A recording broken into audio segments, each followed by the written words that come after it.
I'd like to call to order the regular meeting of the Planning and Zoning Commission, Monday, August 11th, 2025. If we could all rise for the Pledge of Allegiance. I pledge allegiance to the flag of the United States of America and to the republic for which it stands, one nation, under God, indivisible, with liberty and justice for all.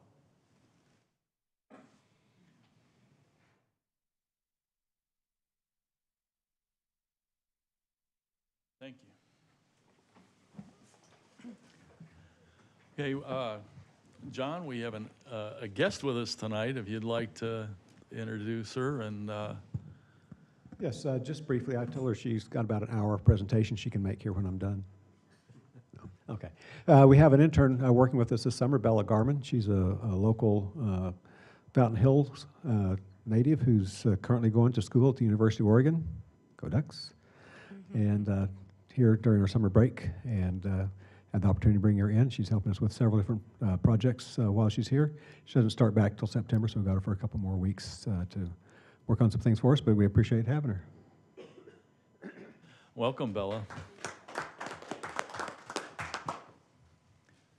Okay, Paula, would you like to take the roll, please? Chairman Kovacevic. Here. Vice Chair Corey. Here. Commissioner Sevum. Commissioner Schlossberg. Here. Commissioner Gray. Here. Commissioner Corrigan. Here. Commissioner Proctor. Here. Agenda item number 3, the call to the public. Do we have any speaker cards? No, Chairman. Would you like to read the statement of participation? I think we just have that posted and everybody can read it on their own. Okay. Then let's move on to the regular agenda. Consideration and possible action approving the regular meeting minutes of the Planning and Zoning Commission, June 9th, 2025. Do I have a motion? I'll move to approve. Second. Okay, all in favor? Aye. Opposed? 7-0. Agenda item 5B, public hearing, consideration and possible action, special use permit to allow 11 residential units on 11 non-contiguous parcels in a commercial subdivision, Plat 106, generally located north of El Pueblo Boulevard between Fountain Hills Boulevard and Ivory Drive in the C-C Community Commercial Zoning District. Farhad. Great, thank you. Mr. Chairman, members of the commission, I hope you're all having a nice summer, staying cool. The subject property for this site should be familiar to most of you. I think we've only had one new commissioner since then. But just to begin with some background, the subject property here for this special use permit case for 11 residential units is at the corner of El Pueblo Boulevard and North Fountain Hills Boulevard. The entire site is zoned community commercial, so neighborhood related commercial uses. It was platted in 1974, and it's, as you all very well know, it's seen minimal development since then. There were 3 recent SUP approvals, and some of it is cut out from the aerial image here, but there is a mixed-use residential or office type of development at the corner of Ivory and El Pueblo Boulevard that is currently under construction. There were also some townhomes or townhome-like developments approved for the area here just north of the common parking area. Now, the applicant for this case, the subject for this SUP case, originally came before you, as most of you well know, back in January, and presented a single-family residential and multifamily use concept under 2 different special use permit cases, because the character for each proposal was pretty. They were pretty unique in their own right. And so this today is being presented before you as one special use permit case, although we're retaining, just for administrative purposes, the 2 case numbers. Now, that special use permit case back in January was unanimously denied. The applicant has requested to come back before you with a significantly new proposal. Might even say radically new. But in order to do that, before coming to you, the applicant went before the rather the town council to request that it be reverted back to the Planning and Zoning Commission for consideration of a new and significantly modified proposal. You've seen this slide before. I've already talked about the slow pace of development for Plat 106. I've also discussed the project currently under construction here by Mr. Gerzak. Now, this new request is coming before you as a special use permit request to allow 11 new residential units on 11 non-contiguous parcels, although you could say there are three or four groups of contiguous parcels, but altogether it's spread out throughout Plat 106. So 11 non-contiguous parcels in a commercial subdivision, Plat 106, generally located at the corner that I just mentioned. Now, one thing I want to note here is you may have found the plans that were included in your packets a little hard to read, especially after zooming in. I have opened up or bookmarked a PDF copy of the conceptual plan that the applicant is proposing in case you want me to zoom in for any particular details. But as I mentioned, here's the master plan that the applicant has for his role in Plat 106. 11 residential units altogether.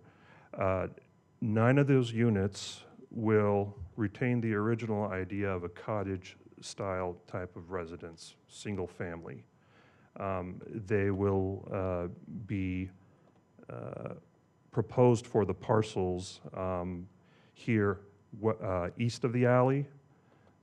One unit is being proposed here to the closer to El Pueblo, followed by 3 units here and another 3 units to the north, and as well as 2 additional cottages west of the alley. If you recall, this area here was proposed for the multifamily residence, in which in each of the parcels there would have been, what was proposed was 2 units on the first floor and 1 unit on the second floor. Now, 2 of the 11 units will be designated for a new mixed-use component that the applicant has introduced in this latest proposal, and that is on the far west side of the development, where the applicant is proposing, and again, as I navigate here, I'm talking about this area here, where it's labeled mixed use, 2 separate parcels, or excuse me, 2 separate 2-story buildings attached, where the applicant is proposing a mixed use concept where there would be commercial on the first floor. If you look here, the applicant is proposing commercial on the first floor, and immediately to the north, you'll see one of the cottages that shares a wall. It's the only one that shares a wall with the mixed-use development here. And on the second floor will be the residential component. Each half of this building, the footprint is 1,250 square feet. So there'll be 1,250 square feet on the first floor, commercial that would be consistent with the community commercial development, things that are community commercial zone, things such as offices, retail, eating establishments, albeit a rather small eating establishment, but it will be consistent with community commercial. And on the second floor, there would be 2 residential components complete with kitchen and bathroom facilities. The balance of it, as I said earlier, the applicant is proposing cottage-style developments, some conceptual elevations representative of what they may look like are provided here. They will feature a 1-car garage, And in front of that, the applicant is proposing a carport, so it'd be kind of a tandem arrangement. And again, I can quickly switch over to the PDF, which features a more detailed view of the conceptual plan. This here is the, I beg your pardon, hold on just 1 second. It says north elevation, but this is actually facing west towards Fountain Hills Boulevard and even before that, the common parking area. This is more or less what the mixed use component of the development would look like. The one thing I should note here, in contrast to the previous proposal, the applicant has provided some open space features or common areas, if you will, including a common area here immediately to, or in the far northern part of the scope of this project. There's a parcel here. It's approximately 5,500 square feet. And there will be 3 units here immediately to the, over here to the west. 2 of those units will be facing the alleyway. Another will be facing the a narrower alleyway to the north. But whereas in the previous proposal, the applicant had at least four residential units side by side facing north, the applicant has included an open space common area here on the east side of this 5,500 square foot lot. Down here in the middle portion, 3 units. And by the way, these cottages are 2 stories. What he's proposing is 2 stories, about 1,300 square feet, a little over. Also a dog park and trash enclosure for both refuse and recyclables. And another cottage here by the pharmacy here. And in the previous proposal, the applicant did not include this parking feature here along the alleyway. That has since been added. So in reviewing this, we of course, we refer to the general plan and identify what the character area is for this area in and around Plat 106, and it is within the neighborhood element of the general plan, which typically offers a broad range of housing types, and it's closer to typically closer to higher density areas, as for, well, particularly for the more high density types of developments. But as you all well know, the area around Plat 106 is primarily single family residential. As far as a character area, this area can be characterized as a mixed neighborhood consisting of smaller lots with a mix of residential and non-residential units.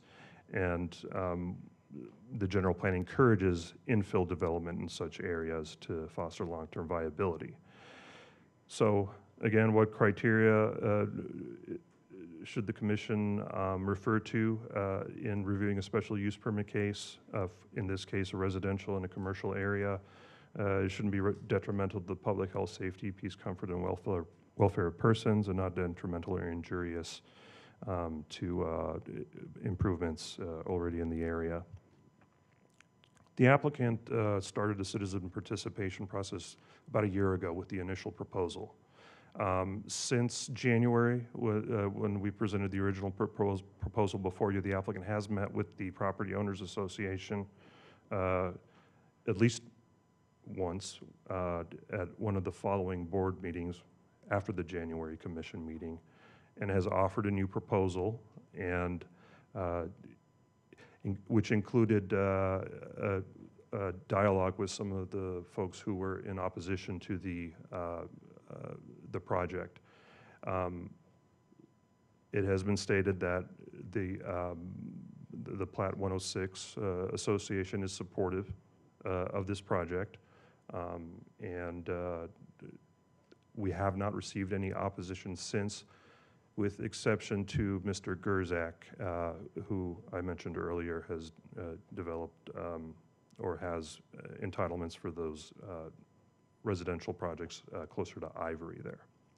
Citizen participation report has been provided, and as I mentioned, the letter of opposition, that has also been provided and details some of the talking points by Mr. Gerzak. So our staff recommendation is as follows. We believe the use is consistent with the character type and believe it's a good infill opportunity.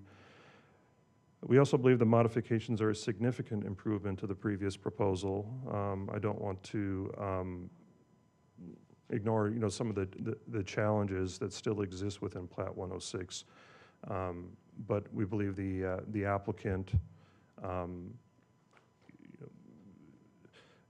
maintaining the original thought of introducing residential within Plat 106, within a commercial area, has carefully reviewed some of the challenges particularly with regard to accessibility and issues such as maneuvering, and we believe it's a good infill opportunity, and therefore we're recommending approval based on this latest iteration. One thing I want to keep to emphasize is that there are some details that will still need to be worked out should the commission and then ultimately the council approve this project, and that will be addressed at the site plan stage, and John and I will be commit quite a bit of time in making sure those details are addressed and make sure that there's adequate accessibility and clearance and so on. So possible commission motions: approve the SUP as requested by the applicant, approve with some modifications or conditions. You may decide to deny the SUP request altogether, or continue the case to a future P&Z meeting to allow minor modifications based on what the commission will discuss this evening and some of the feedback you might offer. With that, I'll conclude my presentation. Mr. Wilson, the applicant, is here as well to entertain any additional questions. Thank you. Does anybody have questions for Farhad, or would you like to go right to the petitioner's presentation? And My question is, John, Farhad, what are the details that you and John will be looking at specifically besides access? Well, accessibility, making sure that the driveway widths, are adequate. We will be looking at the elevations a little bit more closely, make sure that there's architectural treatment that would be aesthetically agreeable based on the design guidelines for Chapter 19. And of course, the applicant would need to make sure that they're agreeable to the Plat 106 committee. But also looking a little bit more closely at some of the amenities that were being proposed with the common area, making sure that it has highest potential of being used, and as well as the dog park that is being contemplated. Okay, well, what about materials? You normally provide? Well, normally we would be looking at bring some materials and... Right. Paint colors, materials, ephes, whether or not be veneer or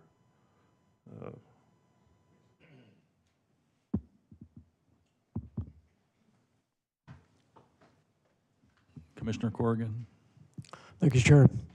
Farhad, three concerns seem to be raised here from the staff, and one of them, I think you pointed out, was the alleyway and the concerns about parking. I think that was number one in the analysis. And then number two was the tandem garages appear to be too short, considering that the required dimensions for a parking stall are 9 by 19, and the garages appear to be shorter than that, 38 feet total. And then I think the third concern that you raised as a staff it might present some physical design constraints. And then I think you highlighted the fact that the garage door adjacent to the alleys might be a concern. Right. Let me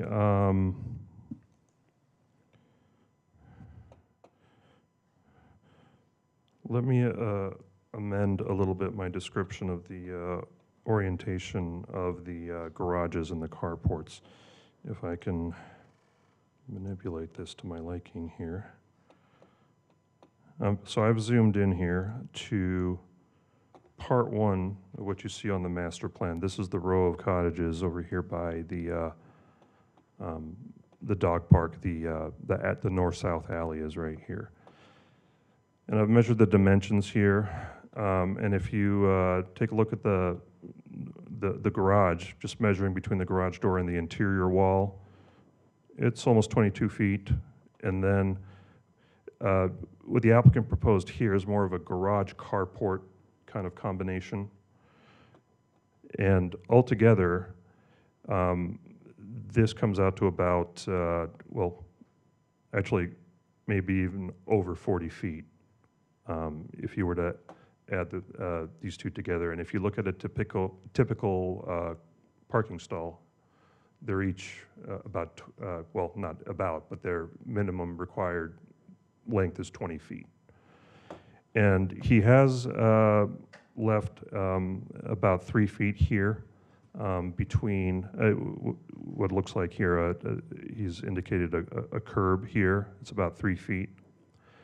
And so typically, if this were a garage, like a tandem garage in its entirety, not a garage carport combination, but a tandem garage where the door were situated here right by the driveway, there would need to be a 6-foot clearance between the garage door and the driveway. That's mainly to address the visibility concerns. When one is backing up, one should be able to look at the driveway and make sure there's no oncoming traffic. But in this case, with a carport, there is more visibility. You're not obstructed by a wall to your right, in this case, backing out. So there is adequate visibility, and he's reduced it to, at least conceptually here, and this is represented here, 3 feet. Now this driveway is labeled 24 feet. Typically, a driveway would need to be, for two-way traffic, would need to be at least 26 feet. Now, again, the paragraph in there about the waiver request was referring to the clearance requirement for a two-car garage tandem arrangement. And also, the zoning ordinance typically requires 2 covered parking spaces for each home, for each single-family residential home. In the beginning, in the infancy of this project, the applicant was only proposing 1-car garage, a 1-car garage. And so a little bit of that paragraph is kind of residue left over from the original proposal. But yeah, there are some details based on what I just explained that need to be worked out with regards to the width, and we expect to get that. Does that present an egress issue in that regard, or is it just clearance, visual clearance, is that right? Right. In regard to the garage door. And then the carport, let's say this is the garage with a garage door.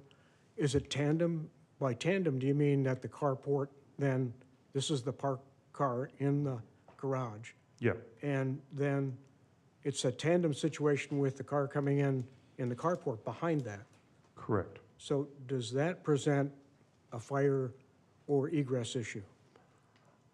I'm not sure if I can address that, but that'd be something ideally for a building safety official or one of the firefighters. I don't believe there's anyone here, but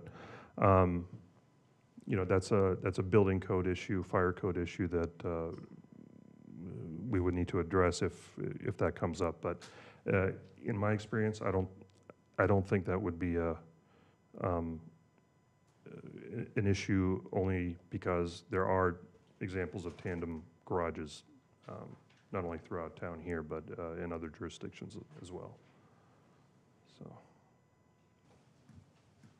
And then in regard to the other thing about the shared space, as I understand it, from reading the letters and the response from the community, who actually owns that parcel that's designated, as you referred to, 5,500 square feet?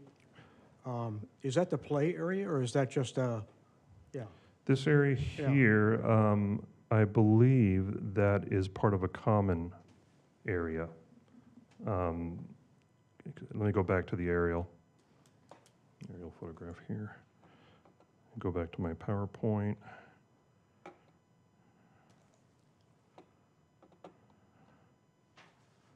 All right.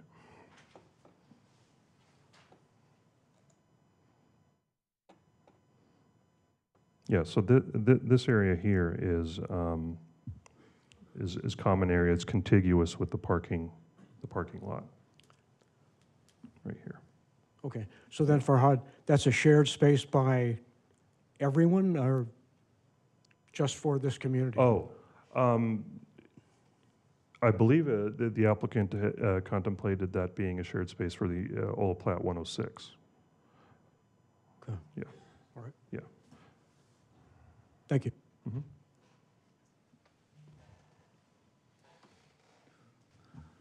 I have a couple of questions. Is there a minimum garage size in the code? Yeah, the zoning code doesn't define a minimum garage size, but in other jurisdictions, I believe I've seen 20 by 18, at least in Goodyear. But, and that would be measured between the interior walls. But the zoning ordinance, our zoning ordinance doesn't address minimum garage size. If memory serves me correct, we had Mr. Gerzak, we stipulated that he put in 20-foot driveways. And I think it's only fair to do the same thing here. The driveway should be 20 feet. The mixed use does petitioner have right to park in that west lot? Or is that part of Plat 106? That is Plat 106. That is a common parking area for Plat 106. So, yeah, that parking lot where the cursor just was. Yeah. Right. So, Mhm. okay, so it's conceivable that somebody could park conveniently and use first floor space. Okay. Right. So it looked like there was first floor commercial, second floor residential, so is that 4 units? 4 units, 2 of which are residential. Well, I understand there's 2 units to the east that are residential. Will there be residential units above the commercial? We're talking about this right here, where my cursor is, right? Yeah. Yeah. So Yeah, that's, yeah, two units side by side. Commercial on the first floor, residential on the second floor. so that's 4 units, isn't it? Well, yeah, maybe Wilson can explain whether or not they're connected by a common stairway or not, but the idea is kind of like a live-work kind of setup. Okay. Yeah, but I'll defer that to Okay. Wilson.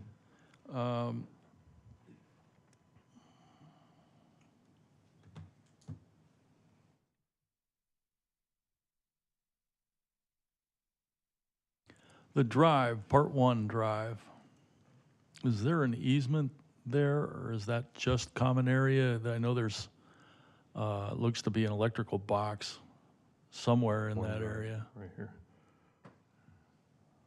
So this here is not an easement, this is also a commonly owned area where this driveway is being proposed. And So- is that is that the electrical box? Yeah, this is an existing electrical box right here, correct? So that would be why you can't have your ingress and egress from the alley? You have to use the Possibly, parking lot? yeah, unless it's moved. Or which- unless you move the box? Yeah. It's an accessory to the dog park chair. Yeah.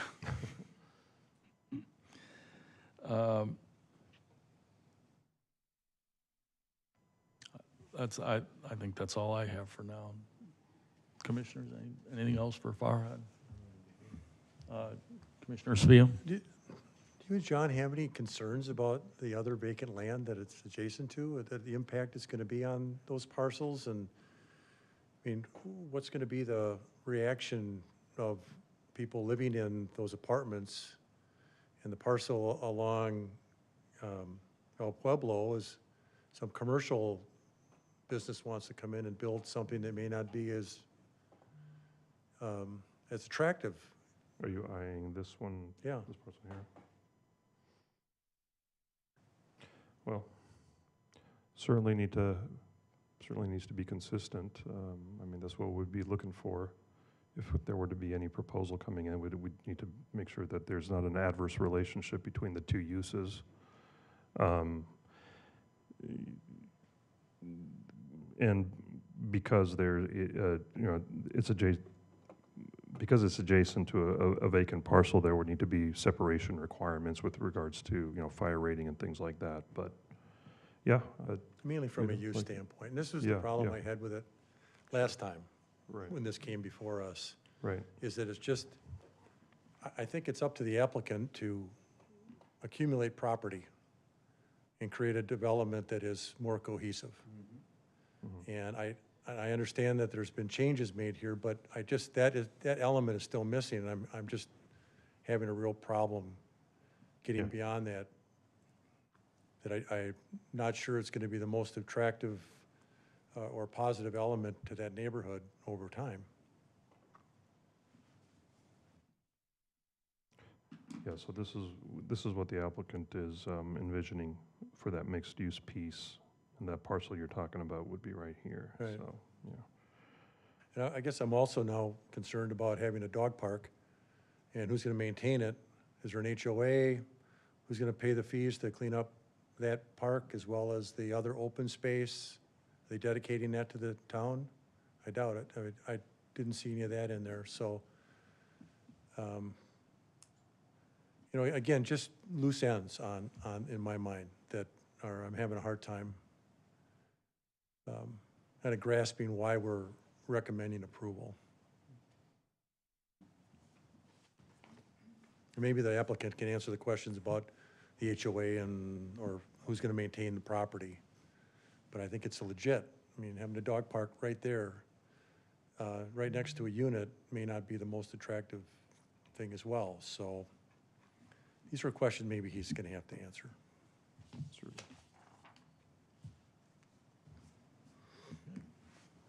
All right, can we hear from the applicant? Does he have a presentation? I'm not sure if he has a presentation, but like I said, I have his site plan here. If he would like to refer to, let me know if you want me to.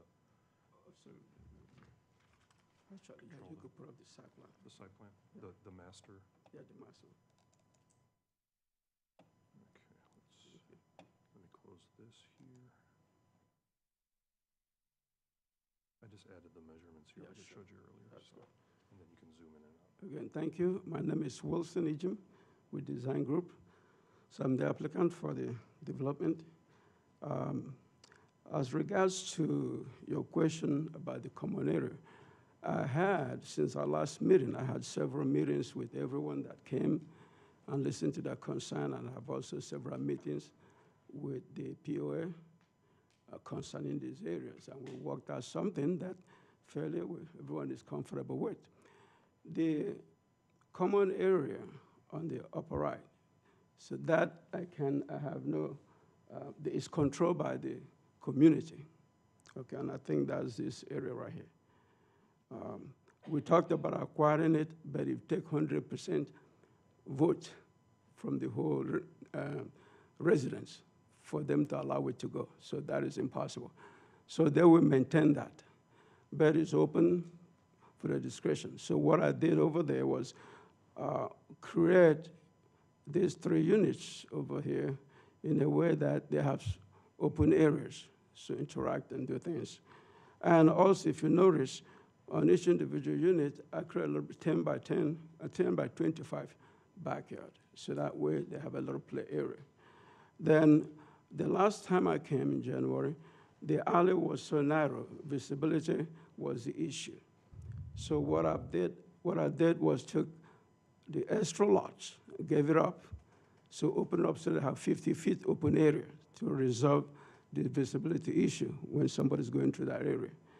So now when we come on this side, on the west side, there are actually 4 lots. I took 2 lots and reoriented it so that the businesses can face Fountain Hills. Because it'd be hard to have a business when no one even know you, a business session. So I could rearrange or rent this building so when you put up your sign, people can see it. So the ground floor is commercial, more like office, barber shop, accounting office.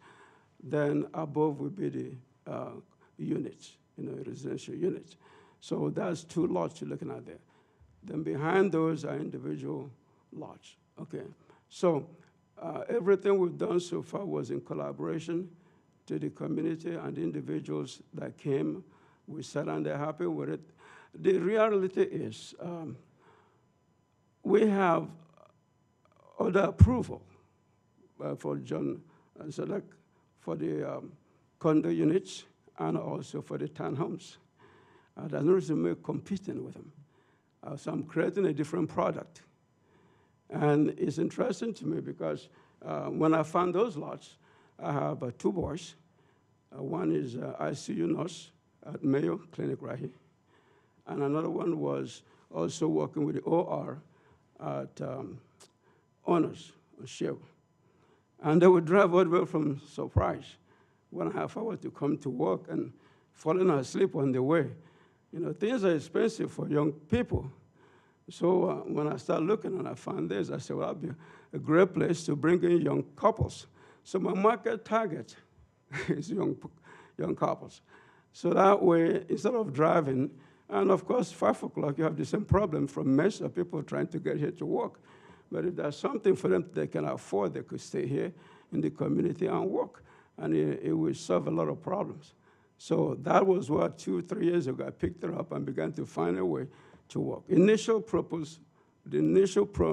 proposal was trying to bring in some elderly to make it a commercial and create some market like barbershop and therapy, occupational therapy, for a business to survive there. It's a tough place for business to survive. Either you create the business or you have to find something that will enhance the community. So when that idea didn't fly, so I have to find again, moving more to residential. But it's something also that will bring in young families to the community and support the community. And that is the market I'm reaching. And without competing with what is already approved, the last meeting I was in, there was complaint that there's so much apartments and already going on, but I'm not in that market. I'm looking at some young families, college graduates, young married couples, working here at the hospitals, or doing business that can move in here and go to work without having to travel an hour and a half to get to work. So that is the inspiration. Now, this is not a new concept. In Las Vegas, I own a property just like that. And I showed it to the staff during our meeting. So they're small, they're cozy, they're nice, with a little backyard, easy maintenance for a young person that is working, the wife is working. So there is a lot of thought process. And within the constraint we have, I did what I could, to create what we see here. So every one of them, I've met with them several times, listen to them and say, okay, how can we make it work? Can Commissioner Schlossberg. Yeah. Couple questions. So the last, I think it was the last time, maybe it was the second to the last time, but this was proposed to us, I think it was in January, as home for the aged. That's As, and now you're telling me that it's not home for the aged, it's home for the young professional. No. If you notice, I have two proposals. There's home for the age, then have the same cottages. So we have two SP application. So what I did was the one for home for age, that is where I took the mixed use. But there's always been the other one. So yeah, when I came in January, I have two proposals. So you're telling me the mixed use is 55 plus, and the rest of it? Yeah, that was this 55 plus was what we're working towards. And then my intention was, if we have that approved, was to bring in businesses that will support it. If you recall my presentation, I said that it will create some business. Because that area, either you bring in the business, the business have to have a market to survive. If there's no market, there's no way the business can survive. So I'm saying, either we create the environment that bring in the people that we support the business, or we have to find something that could enhance the neighborhood.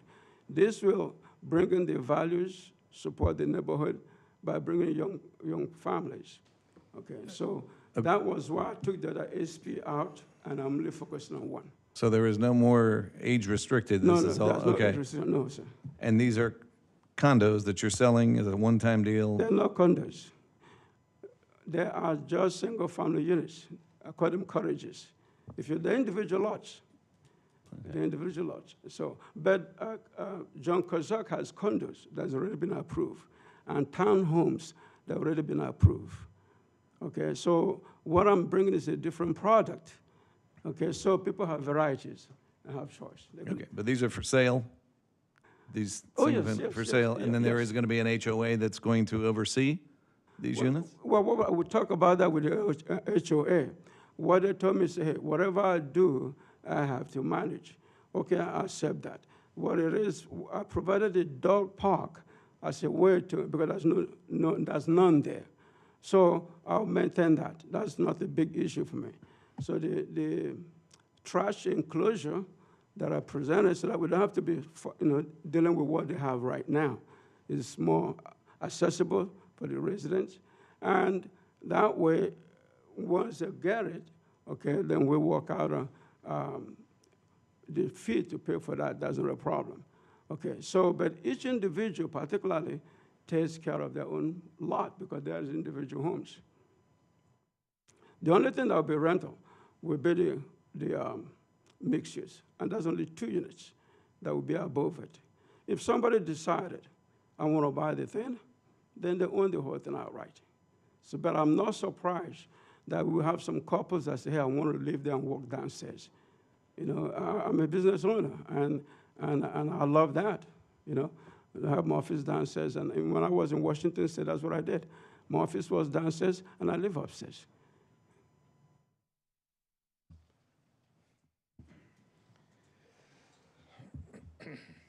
Commissioner Fiam? I'm sorry, are these for rent or are they for sale, the cottages? They're for sale, sir. Well, so okay, so you're going to sell 4-bedroom, 2.5-bath cottages? Yes, sir. To young couples or young Yeah, professionals? professionals. So you're assuming they've got a family, I assume, That's because you got 4 bedrooms, right? That's exactly, well, 3-bedroom with a den. That's basically what it is. 3-bedroom with a den. What's the price going to be? I don't know. The market forces will determine that because there's so much. Yeah, what happened, I'm still going through the process. By the time I finish, there's going to be market forces. But my whole intent is to get something affordable. And the way we're going, and I'll be able to achieve that.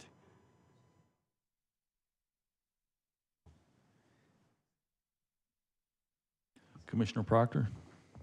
Thank you. First, let me thank you for your interest in developing in Fountain Hills. Really appreciate your desire to develop here. And I'm particularly encouraged about you wanting to target younger folks to bring them into Fountain Hills. We need to lower our average age a bit here in Fountain Hills, so thank you for that. I do however, have some concerns. Going off of Mr. Gerzak's dissent here, I am a little concerned with the fragmentation of the development. It seems that it's kind of placed all over with no consistency. And certainly although I haven't been over to that area lately, what appears to be some architectural inconsistencies with the existing kind of portfolio of architectural designs, that your development is swaying from that a bit, that there's no kind of within the same architectural family. That concerns me. Your term of cottage raised an eyebrow with me as well. Now, cottage certainly means something different here in the United States than it does, say, in South Asia or Europe. So the first thing I thought about a cottage was I was thinking these would be seasonal rentals that you'd be bringing in. Now, you can say they're for sale, but another person could use it as a seasonal rental, and we'll have transient people coming in and out of there. If that's the design that you're targeting, is this, could you, I know you can't say. Thank you for that clarification. But let me add one more thing before you answer. And I know you can't pin a price down because the market will dictate that. And construction costs always seem to go up. But could you throw this into the broad rubric of affordable housing? Yes, sir. Let me answer the first one. Again, thank you for clarification. That is, the word coverage that does not in any way reflect on when I use that word, I wasn't thinking about rental. And thank you. I'll change that so that we're saying the same thing. So that is where the one word means two different things. But they're not for rental. They're not for rents. Now, as far as the price, the way I'm managing the project, I'm controlling it. My whole target from the time I came in January to provide a low and affordable housing. That is what my goal is.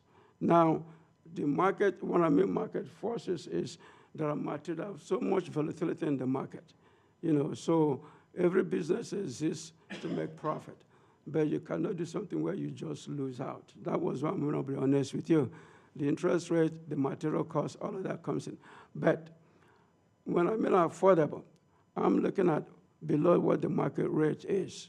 So that way a young person or a couple or whoever wants it can get into it. Okay, so that was what my vision is, and that was what I've been pushing. Even when I tried the elderly home, if you notice, my plan again was to find something affordable. That is a market I'm interested in, and that is where I'm going. So with respect to Mr. John Gazak, the architecture is consistent. Material color is going to be consistent with the neighborhood. Where we differ is on product line. Okay, these are not townhomes. They're not condos. That's what he was doing. But when it comes to architecture and the style and all that, it will not be anything different. In fact, I discussed that with the staff. We look at different design options, and I said, what do you think would be more appealing? And they help out to guide the one we chose. I come up with different schemes. And there's, I say, hey, I have this, that, and what do you think? So they help us, and together we'll come up with something that will work and fit the neighborhood very well. Thank you, sir. Commissioner Corrigan? Thank you, Chair.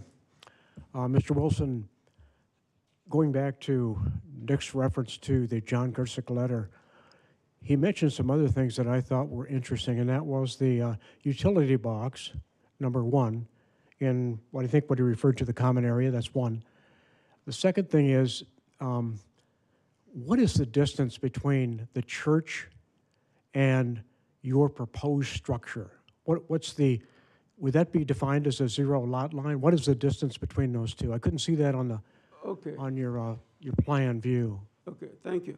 What you see here, when my initial proposal and initial meeting with the community, the board, they said for them to work or to see how we could work this out, that I should work hard to purchase the lot 20A. So that I didn't own these two over here. Someone owned it. So I went into negotiation, because if you could get that lot, then we allow you to do what you can do here with this access, with this common area. So I went in and we negotiated something, and I was able to buy those lots. There are 2 lots, but I use one now for the dog park, so the community can get something back. Then I only use one for the homes. So by so doing, that allowed me to use the community area as access, to get into those garages, because parking was a problem. They don't have enough parking, and they say you have to provide your own parking. So if I'm going to provide those garage and the carport, I have to have a way to get into it. So that was why we end up using this space. But as an existing utility box there. So what we could do is walk around it without having to move it or disrupt what is there already. So the way it's designed, the utility box stays, but we have access to get into the garages. So those parking lot that they have right now is not overburdened. Does that make sense? Getting back to my question, what is the distance between the proposed structure and the church? Thank you. Now, the distance, I have 10-feet buffer. All of them are 0 lot line. So I can get us close to I can share a common wall with the church. Based on the zoning, I can have a common wall with the church, a firewall. But what I did, my buildings were 10 feet away from the church building. I'm sorry, so it's 10 feet? 10 feet. Okay.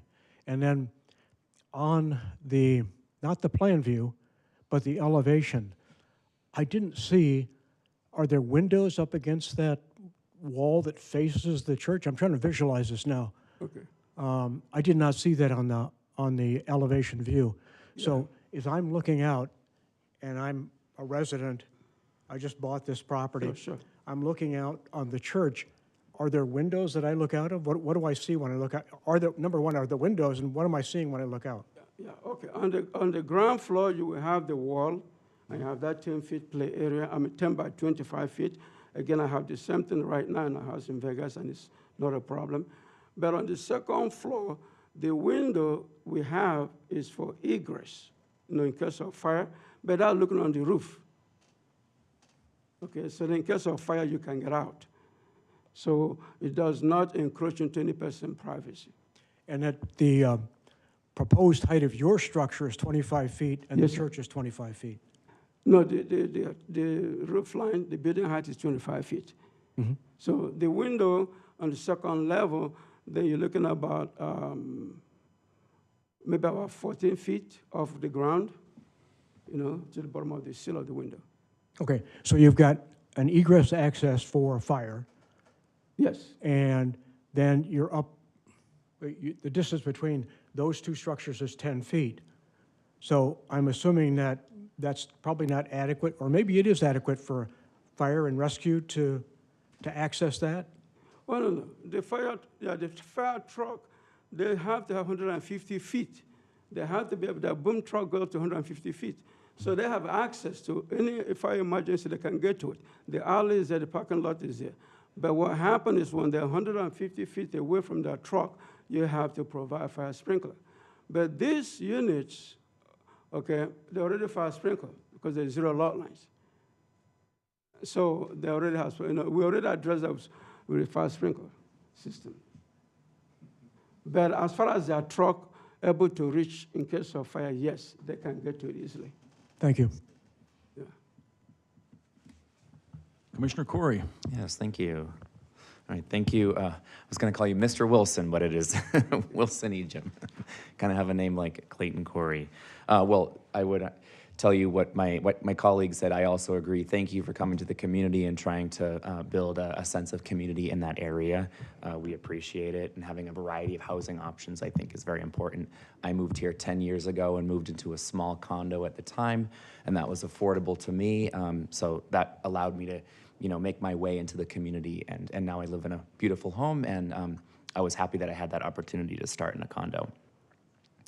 And I also see that you have similar successful communities in other locations, so that's also good to know.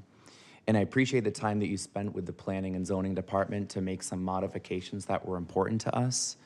Adding the mixed use, the open space, the dog park, added parking, because that always comes up at our meetings. and went out and met with Plat 106 folks as well. And have put a waste, solid waste container in the area too. Those were all things that were important to us. I think I love the dog park and the community areas. I think that with 11 units, you might have to have some sort of a governance, some sort of HOA, so that, you know, the community can have some sort of a, you know, teamwork in making sure that they're maintained and they're helpful to the community. So that might be something you have to look at. And I know that I've heard tonight, maybe from a couple of my colleagues, the consistency of the look and feel of the community is important to them. And I know that's probably challenging because you've purchased, is it 11 lots? 11? Yeah, so I see that there are still a bunch available, but I imagine that's difficult to purchase 11 and try to purchase more so that you can maintain this consistency. I hope that in the future, maybe as new developments come in or new developers come in, they can try to match what we're doing here. But I think that's probably very difficult for Mr. Ejim to continue to purchase other lots and keep building that out. So thank you for looking at this area, and I appreciate it. Appreciate it. Thank you, sir.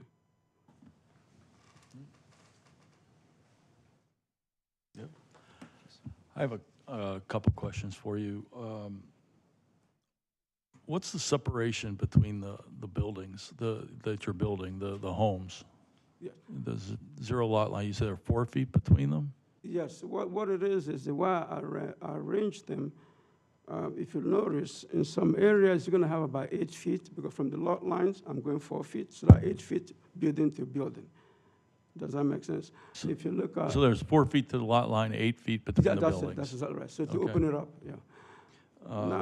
Now, also, the reason I did the carport also was to make sure it kind of open up visually, you know, when you look at the carport opening so that the garages are set towards the back, you know.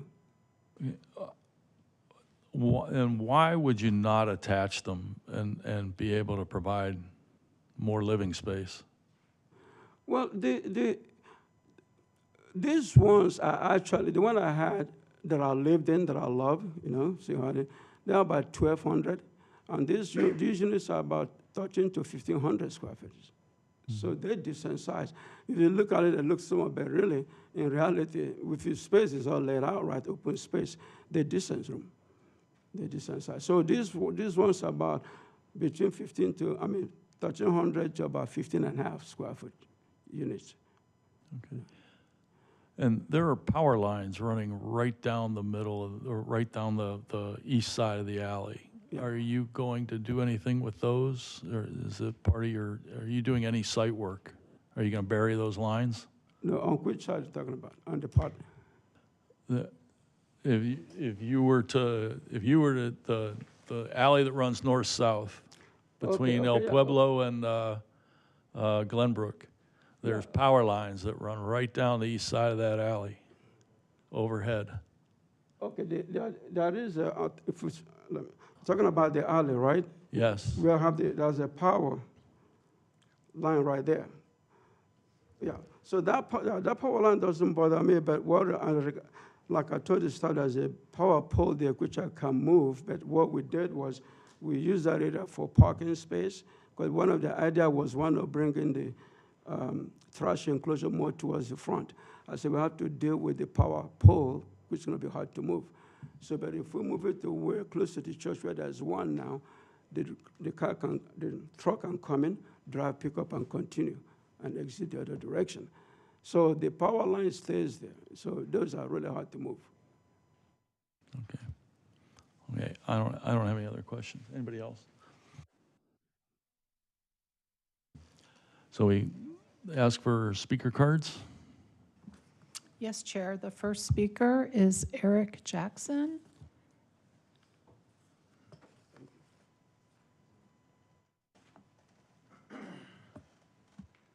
Hello, hello. Eric Jackson, resident of Fountain Hills since 1985, and the owner of that vacant lot down there that we were discussing that might have concerns of what goes there. So I guess those were my, I mean, I'm actually kind of excited for the development and bringing life to what I'm coining as Uptown Fountain Hills. So stick with me on that one, we'll see if it goes. But my plan there wouldn't need an SUP, and I'm kind of still probably a handful of years out of developing it.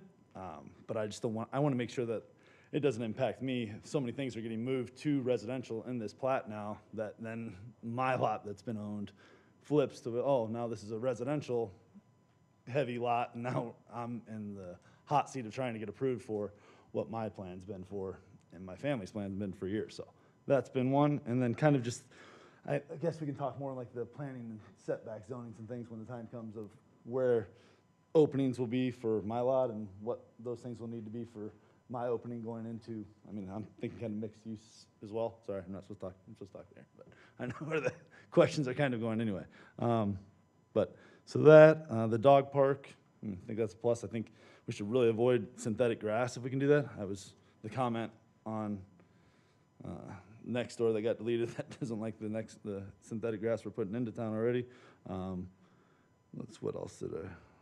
Oh, for your mixed use, I would recommend there's an FHA loan that if you keep your commercial at 49% and your residential at 51%, so make it a tiny bit smaller at the top, your potential buyers will be able to get an FHA approved loan. So I would do that. What else did I have in here? As far as like the architecture, I mean, we're dealing with Adobe Liquor architecture in this whole plat, so I mean, we need to chill on that, I think, a little bit. Did I think that might have been all the things, but it's more of just my lot there and how that's going to align on, I guess, what my commercial accessibility is going to be on that lot. I mean, it's going to be a fast casual type restaurant was the plan, and then 4 parking spots coming off the alley side for like a 3-unit above is kind of the plan on my space. Rooftop use, though.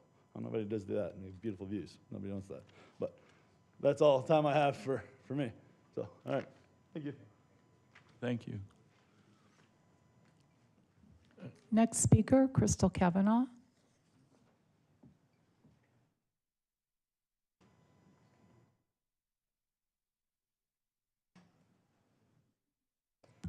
Well, I wasn't necessarily going to speak. I don't have a lot of specific things to say. I did meet with Dr. Ejim a few months ago because he's always concerned how some of us oppose certain things.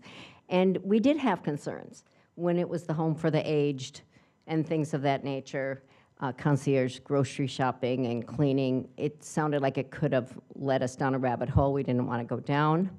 He assured us that he was dedicated to these single-family homes. And I think that's why they're not joined together, so that they can be single-family homes. I think the concept isn't horrible, but I still have questions. I didn't necessarily say that I was for it, but I said that I wasn't going to oppose him, let's put it like that, if it had all worked out. And obviously, all the codes are met and the parking, et cetera. But one of my big concerns is, are we even able to require things like an HOA? Because I'm a little worried sometimes about unrelated adults living in these units or these single-family homes, for example. I know that in my HOA, and I think it might even be the town code, no more than 4 unrelated adults may live together. And so I just didn't know if we were going to put any type of meat in that, and if we could, because you could do 2 per bedroom and things of that nature. Makes me worry a little bit. And I just think it'd be some protection for the neighborhood if we could do some type of limitation. And obviously, the open space thing was a concern too, because without an HOA, people are going to have their dogs, you know, they don't pick up after their dogs, and it could be a problem. And so I just wondered if it's single-family homes, how they're going to do that without an HOA. It's not like it's a condo association. So I do think there's still questions about this that I think have to be investigated a little bit further. Thanks. Next speaker is Rod Warrenberg.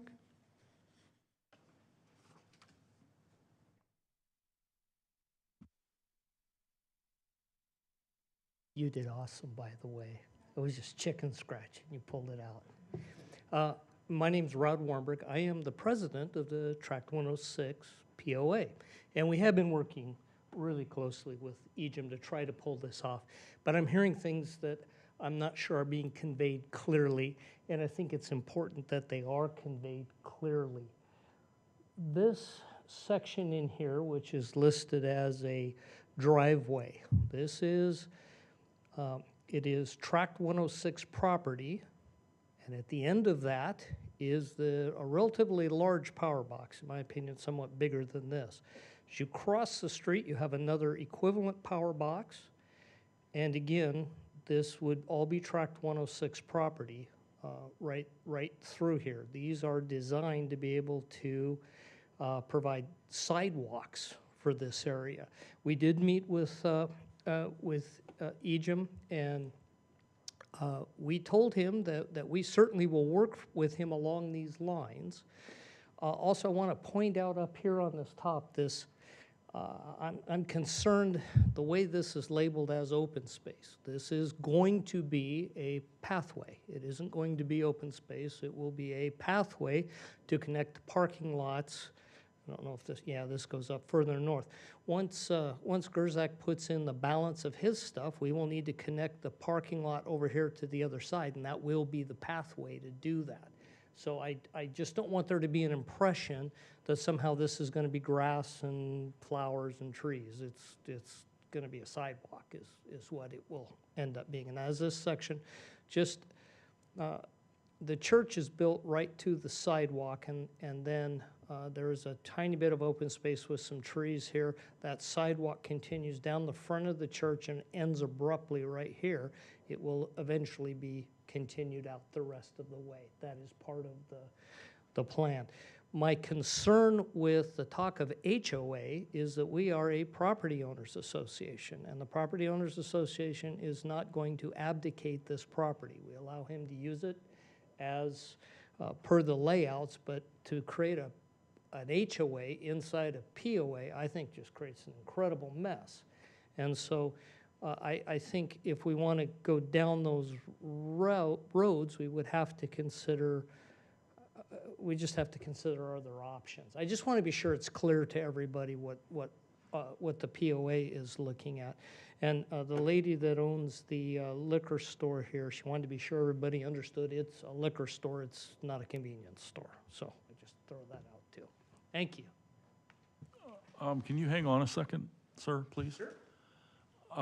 So will the homeowners of of Mr. Ejim's project, should it go forward, will they pay dues to the POA? Well, this is part of what would have to be sorted out. I can't understand all of Gerzak's properties.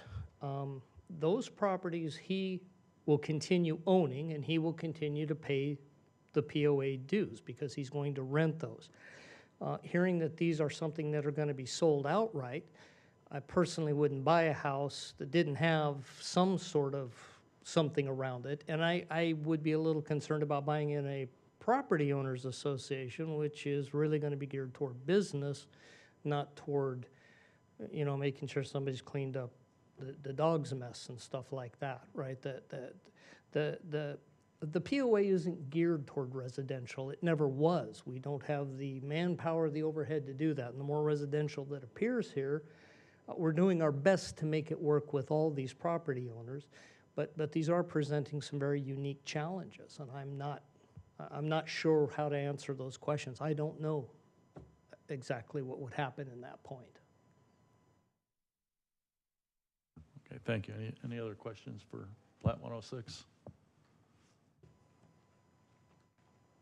Last speaker is Lori Troller.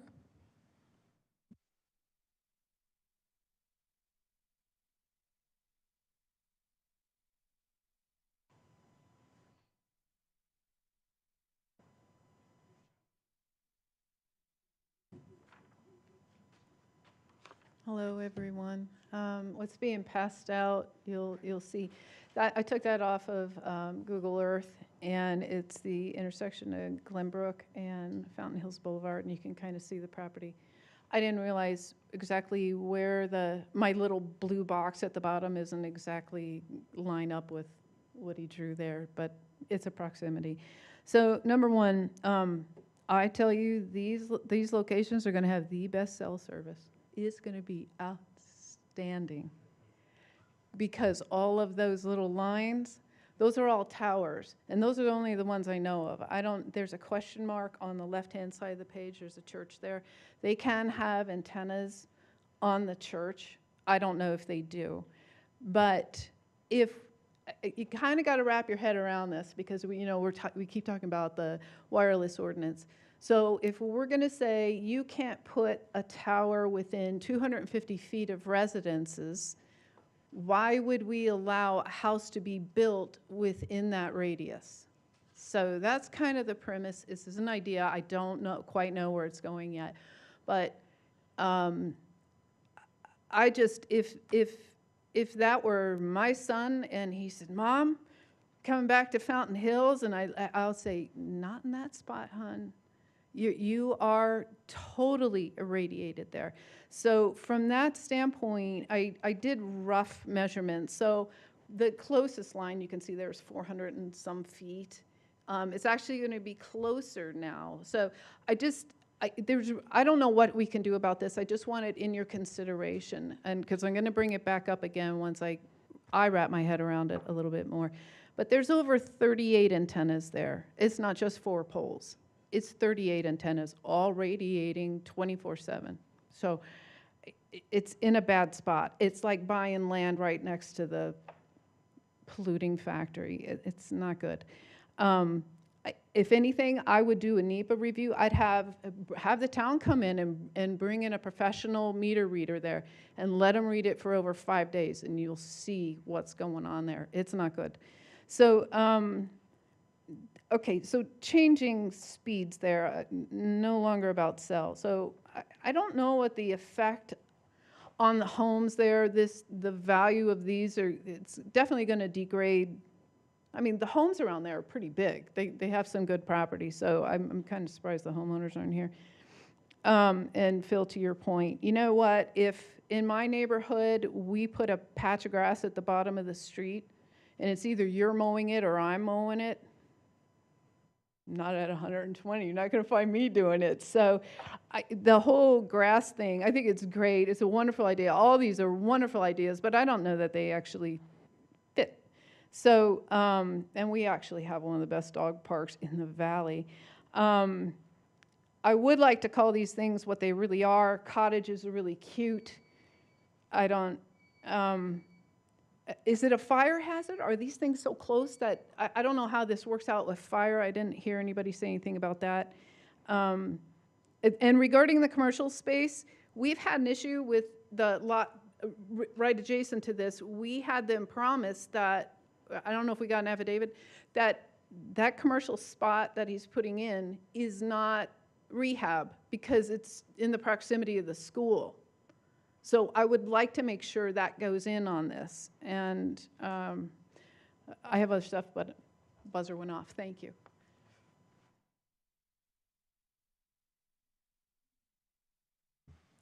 Okay, we have further questions for Farhad or the applicant? Commissioner Corey? For Farhad.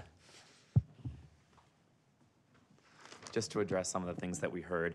And my first question is, earlier you mentioned it went to town council and they kicked it back to us. Did that include any feedback or just for us to revisit it? Mr. Chairman, Commissioner Corey, no, it was actually quite brief. And okay.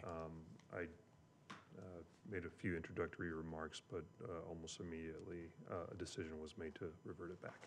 Okay, thank you.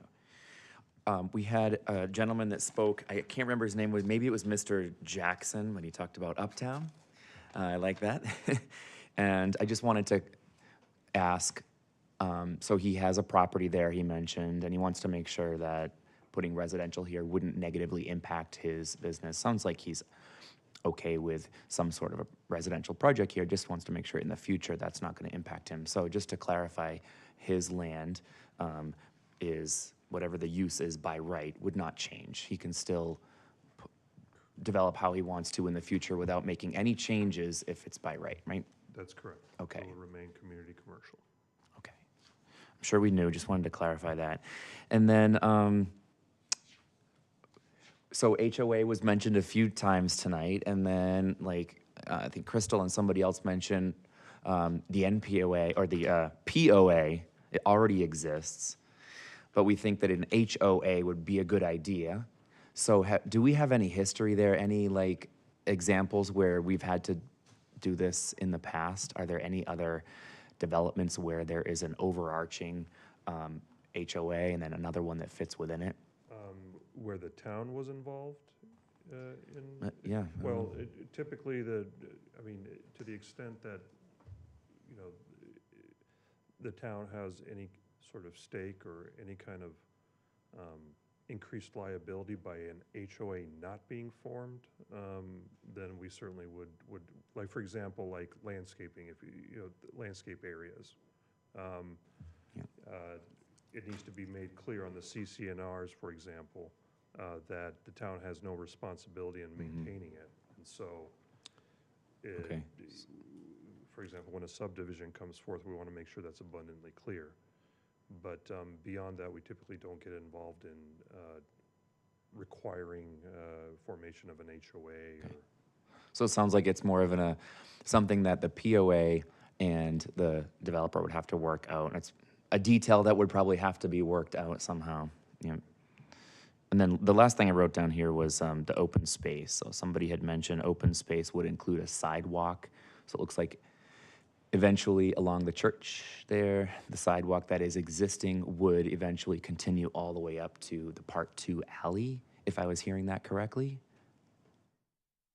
yeah, I believe Mr. Warrenberg was talking about this common area where Yep.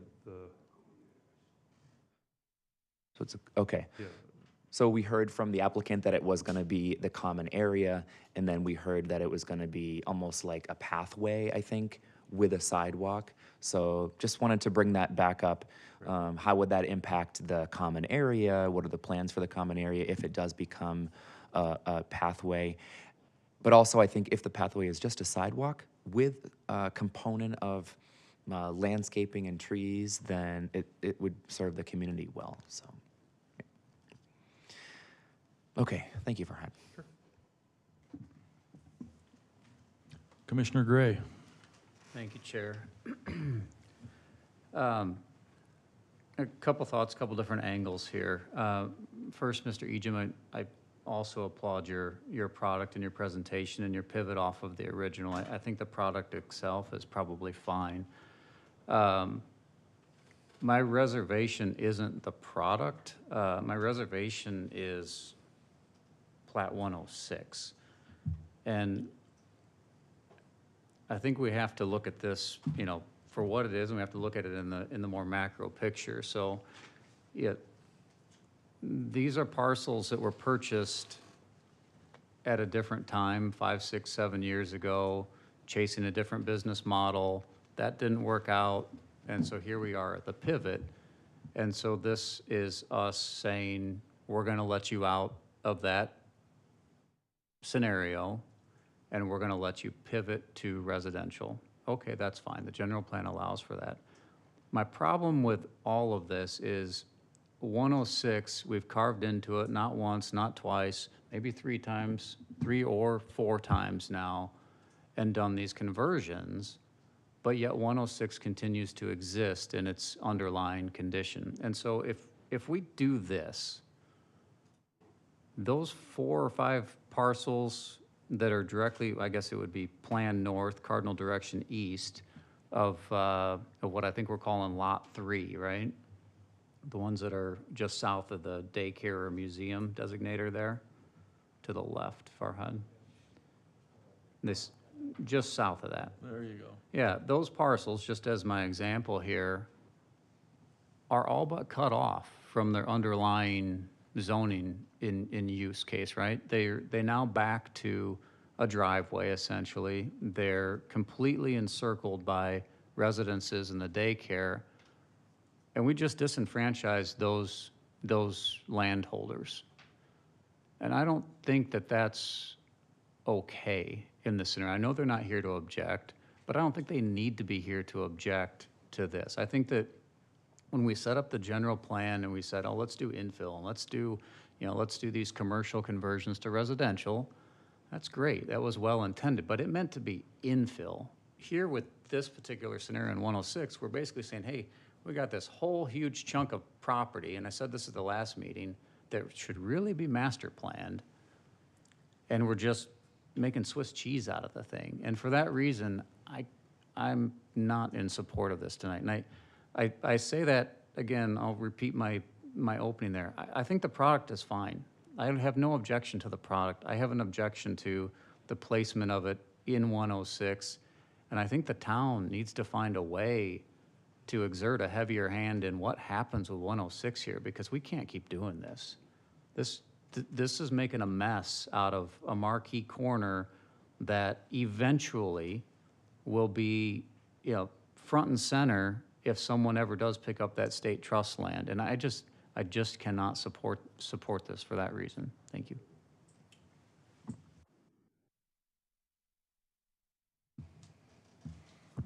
Commissioner Spiel? I feel very much along the same lines as Commissioner Gray. I think that the fragmentation of this is, I think it's just poor planning. With the POA, with block 206 or 106, that underlying alleyways that have to be maintained, there has to be a reserve, I assume, for future maintenance and work and everything else that'll be done on there. There has to be some sort of a mechanism to collect money from homeowners to maintain a dog park, maintain their driveways, to maintain if they've got some lawn, who's gonna take care of all of that? I think there's just a lot of miscellaneous issues that maybe are not part of planning besides the fragmentation of this property that really bothers me. There just needs to be more thought put into this, how it's all gonna work out. Now with the introduction of the lot along El Pueblo of wanting to put a restaurant and units above, yeah, there's a right to be able to develop it in that way, but is that gonna be a problem with established residential owners just to the north?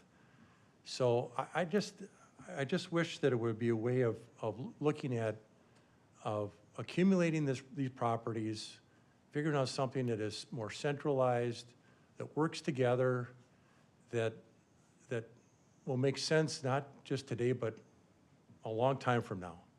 And I don't see this happening the way this is laid out and the way it's planned.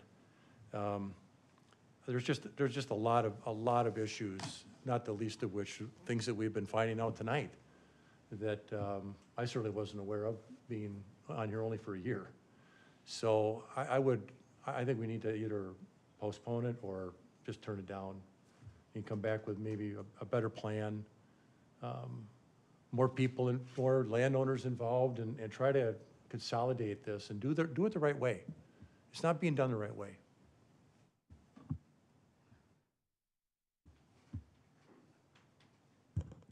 Chair, if it's okay, Mr. Eacham would like to make a comment or two at some point if you want to give him that opportunity. Sure, right now's a good time. Okay, Commissioner Corrigan? Let's hear Commissioner Corrigan first. Thank you, Chair. First of all, Mr. Eacham, my apologies for slaughtering your name, Mr. Wilson Eacham. And it's a very attractive project. It really is. I have to say, aesthetically, very pleasing, and you've done yeoman's work on this. However, I do agree that commercial space in our town is precious, and we seem to be, we seem to be spot zoning that away. over a period of time. My concern is that, number one, and then the non-contiguous plotting of these particular lots, that's of concern. And so given that, and then the conflict between, and the unknowns about the POA, Properties Owners Association, and the proposed HOA, which is still kind of up in the air, those are my big concerns, and I just don't see that as a favorable vote. I would have to vote no. Come on up. Thank you. Again, when you look at the reality of what we're doing here, is those lots are not together. They are all in different spots. I understand the challenges of spot designations, but in this case, if you look at on the east of that, that's John Kozek residential development. It wasn't as if I'm introducing something that's not already happening there. So I'm not out of line. So, and there's small lots owned by individuals. If you want something big, you have to get every one of them willing to sell. The 4 lots you talked about, sir, on the north, I have contacted all of them for the last 2 years. Okay, you can't force any person. So I've been working on this now with the city for about 3 years. And I have been back, will pick up those that are willing to cooperate with me. But they're not all together. Those are the individual lots. So what I want to do is you've got to look at the reality of what we're dealing with and make the best out of it. I do believe that once they see, it's been sitting there for so long. In fact, the first time I talked to, that was the city planner before John Wesley became the planner. That was the first time. He said, well, do whatever you can. We want to develop it. That was as far back I've been working with this thing. Okay, but the question is, I've talked and I talked. You can't force me to sell, we're not willing to sell. So my challenge then is how can I best improve it to add value? And I do believe it will add value. So the residential development is already taking place. Now, I have one I did in Apache Junction, similar situation. What we did, it was a condo. We created a condo agreement with all single-family homes. And they said, well, I don't own the property, but it says, if you're going to put these condos there, because I was an overlay on it by mistake by the city, so the developer reached out to us. We got it removed. So he put in some condos there. But those condos, we did a condo agreement for those units so that it doesn't create a burden. The same situation, when you create a situation like this, you control what happened. The PO already told me, you have to be responsible for what happened. I said, no problem.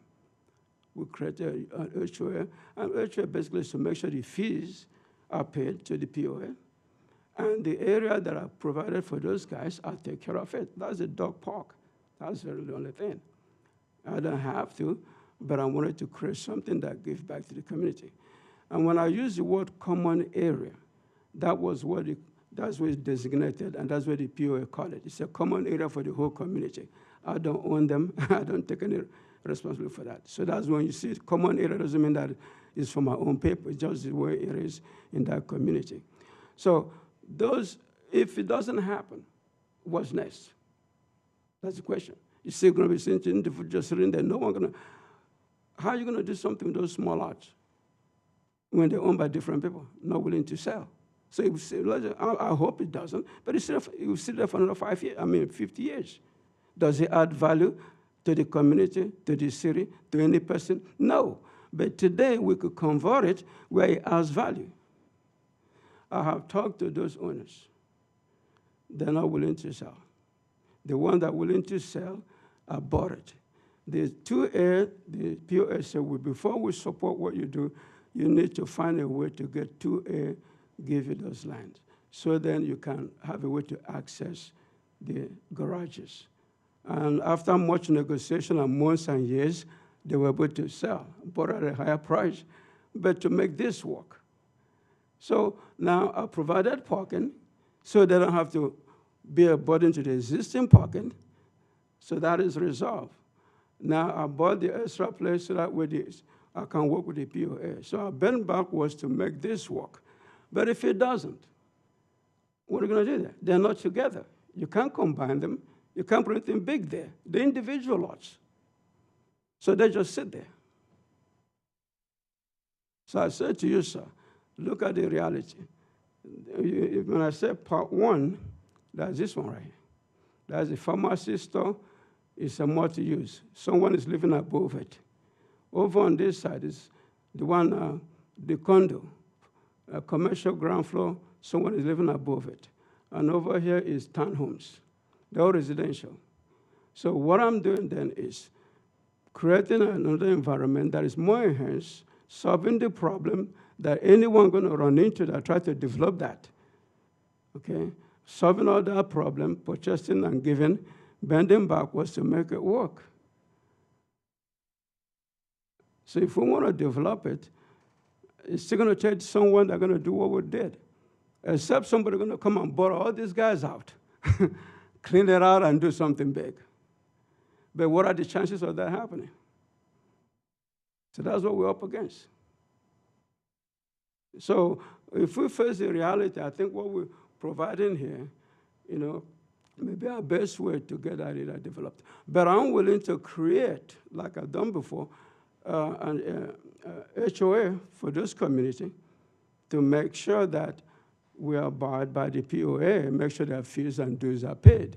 And the maintenance is minimum. Okay, I don't own the driveway, or the driveway is just, there's not that much space. Okay, the alley, I don't own it, the city owns it. The common area, which is over here, the POA owns it. So when we're talking about maintenance, it's very minimum that I have to worry about. Okay, so the trash enclosure, which is over here, will make sure that everything is paid.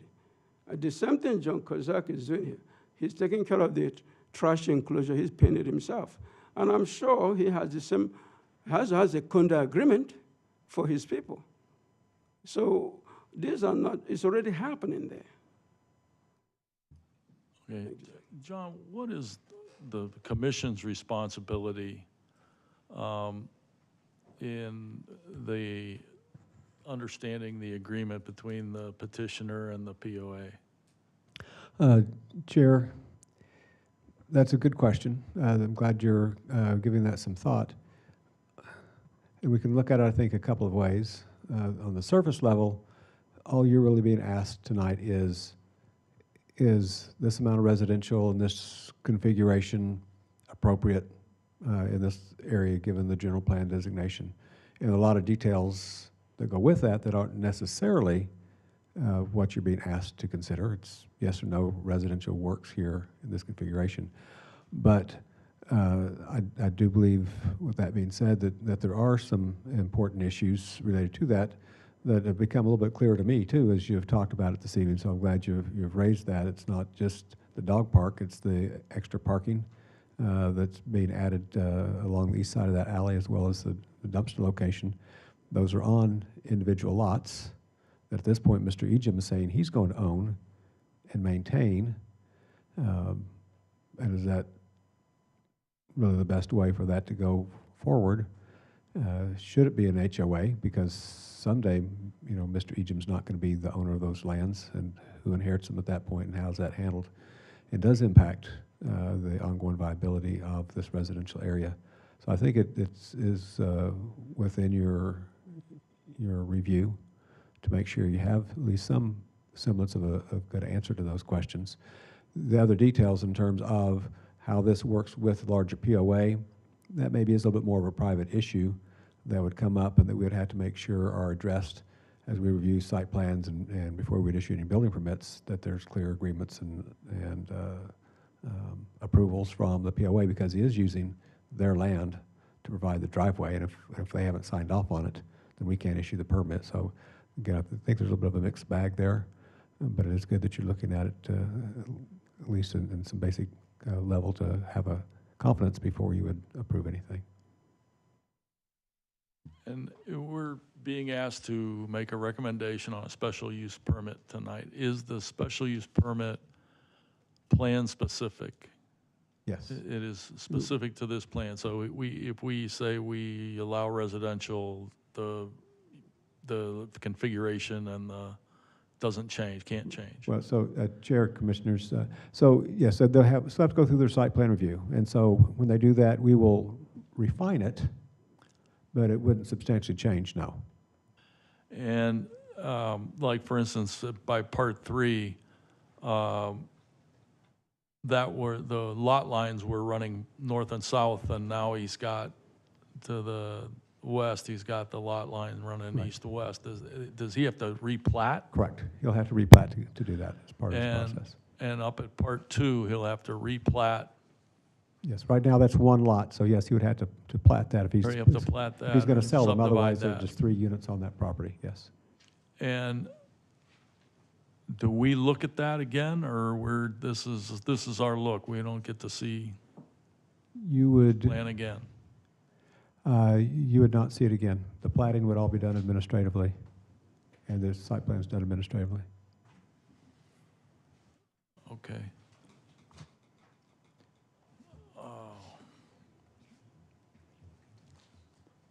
Commissioner Gray.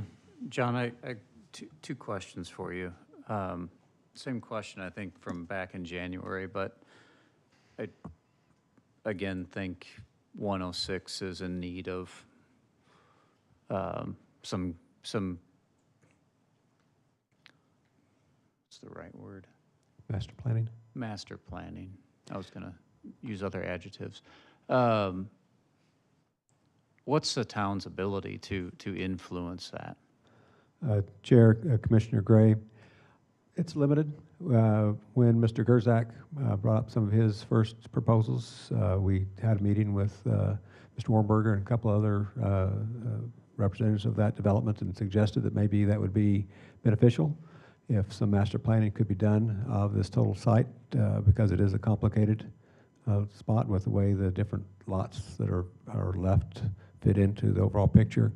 At that point, they weren't sure that they could get the various owners together enough to come up with some type of master planning.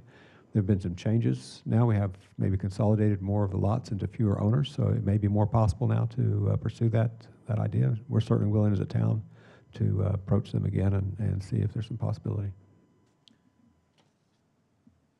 Yeah, I just think there's a disjointedness here. I wouldn't object to part 1 and part 2. I object to part 3. But there's just tremendous amounts of parking and pavement within this 106 that it's no longer necessary. And so what are we doing here?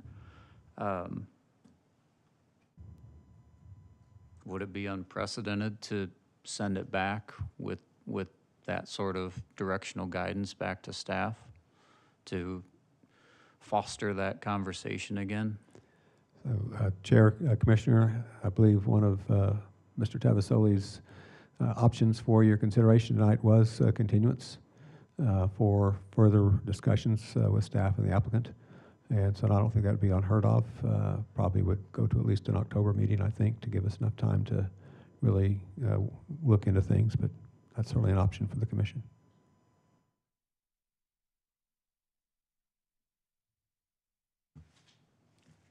And so, but then we would need to provide you with direction as to what it was, I mean, with, you know, where to take this. That would sure be helpful. And you know, if the idea is get with the Plat 106 and explore with them the idea of some type of master planning. And I see Barry would like to make a comment too, if it's not too late, Chair. I'm not sure we ever officially closed the public hearing, but yeah, it'd be helpful if there is some direction from the commission what we're trying to accomplish. Okay, so commissioners, when we do get to the place where we're going to make a motion, let's give staff some direction as to where we want to go. And yeah, let's take the public, or let's take the speaker. Barry McBride.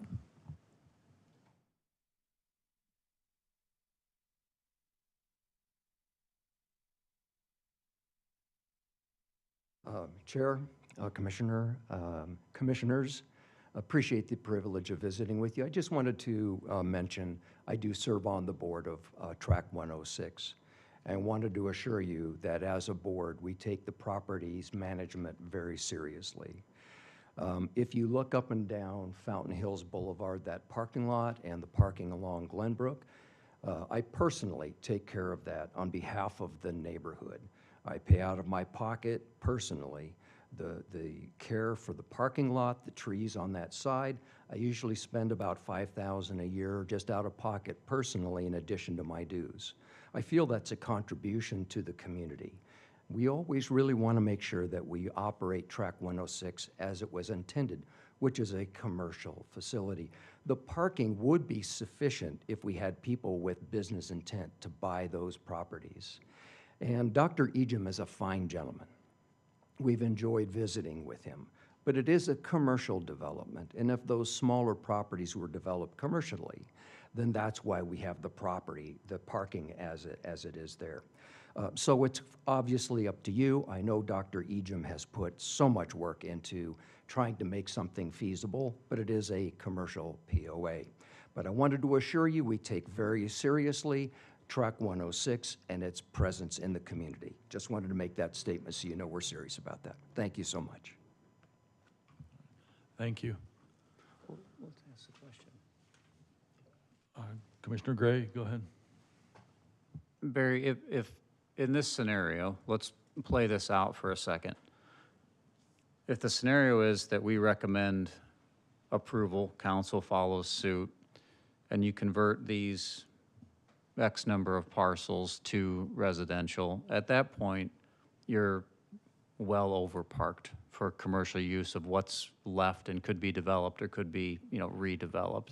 What do you do then? Well, that's a challenge, certainly, because when these would go residential, and then the 4 lots that are just to the south of the museum, which is my property, those businesses, if businesses were to purchase those, we're really not sure how that would fit. So it's hard to say. And then another topic that was brought up, and that would be the property owners that would buy these units.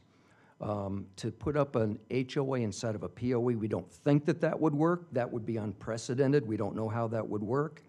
But as it relates to the common area, as it relates to the parking and the other common areas that are involved, there would need to be maintenance to that. And so ultimately, somewhere down the road, there would need to be some kind of a process to where the owners would also be billed maybe to the square footage of their lots as it is currently, so that the HOA could continue, the POA, pardon me, could continue to maintain the property appropriately to the town.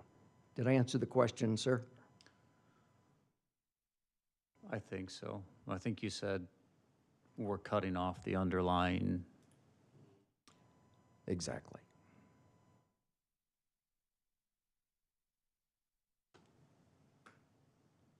Okay.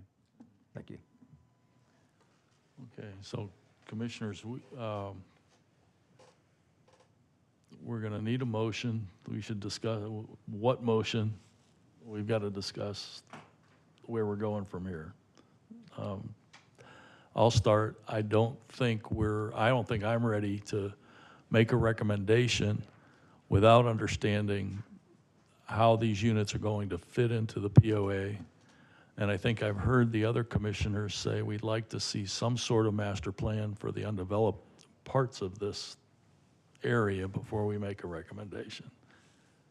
And then the other thing is, if we do go to approve the plan, I would like to see 20-foot driveways in the carport. But what next? I see 2 paths. I see 3 paths. Path 1 is we just reject it and say the underlying condition, the underlying by right entitlement here should prevail. We've converted enough of this 106 to residential. We've met the intent of the general plan within this district. I think we'd be well within our right and certainly our jurisdiction to do that. Option 2 is chicken or the egg. Either A, I agree with you. My version, if I had a stake in it, but I don't, would be to replat, or to master plan the whole parcel. I think that's what any developer would do. If that's the chicken, then the egg is, you gotta approve this to then force the rest of it to go through a master plan. And if we go down that path, then I think you have to limit this to part 1 and part 2 and abandon the part 3 piece, because part 3 is where you really start to infringe on the other parcels. Part 1 and part 2, I could make the argument, those are just infills. You can still work around it, you can still master plan around it, you can deal with your parking calcs, you can deal with the hardscape. You know, maybe there's some opportunity to be had, you know, in the grander scheme of things. Part 3, once you've done that, those 4 parcels there are done. That's over with. That becomes native vegetation retention at best.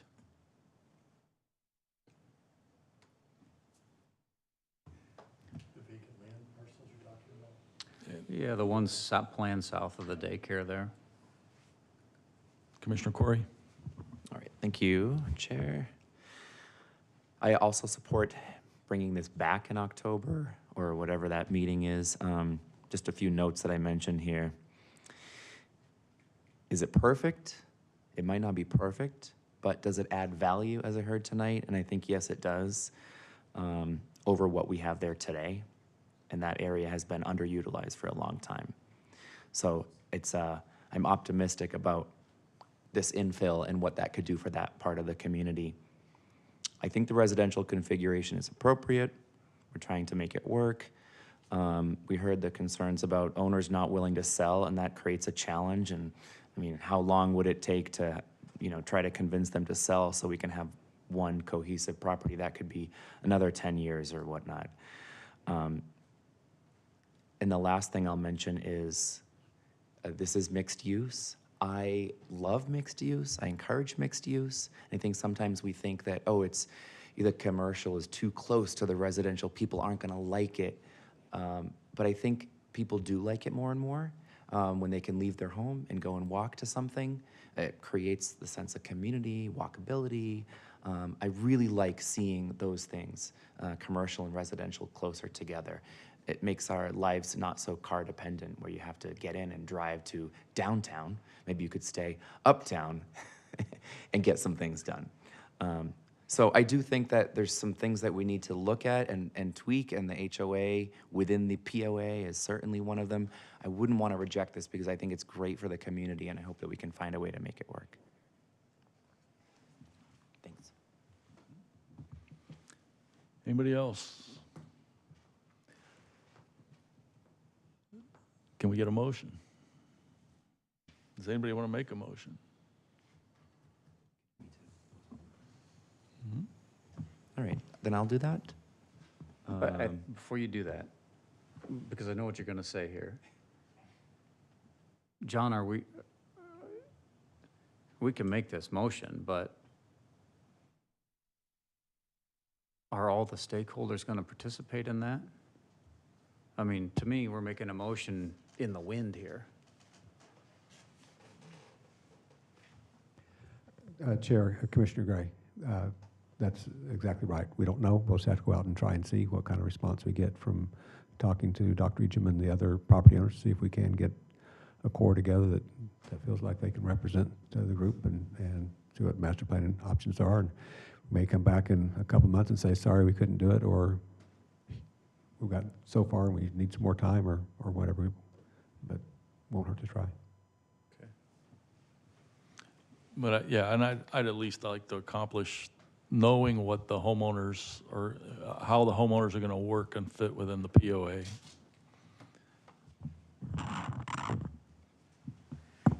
Well, that being said, oh yeah, sorry. Commissioner Svia? I'm not in favor of this, obviously, as you've heard. If you want to give them an opportunity to try to work out these issues between now and the next meeting or October, fine. But there's a lot to do, and we've heard a lot of discussion tonight. People need to be addressed. These property owners need to be addressed. And I do take exception when someone says they're only trying to solve a problem. This is an opportunity you're going after. It's not for you to solve a problem. So you do have an opportunity here, but you need to do a lot more to provide the answers that we've been looking for, and to, not only for today, but as I said before, long-term. Because the people that are living out in that area are going to be impacted by what happens on this corner. It's got to be done right. So I will go along with moving it to the next meeting or something to revisit this, but otherwise, the way it is right now, if it comes back, I'm totally against it. Understood. I think we're looking for a motion to continue this to the October, do we have a date certain? We need a date certain, correct?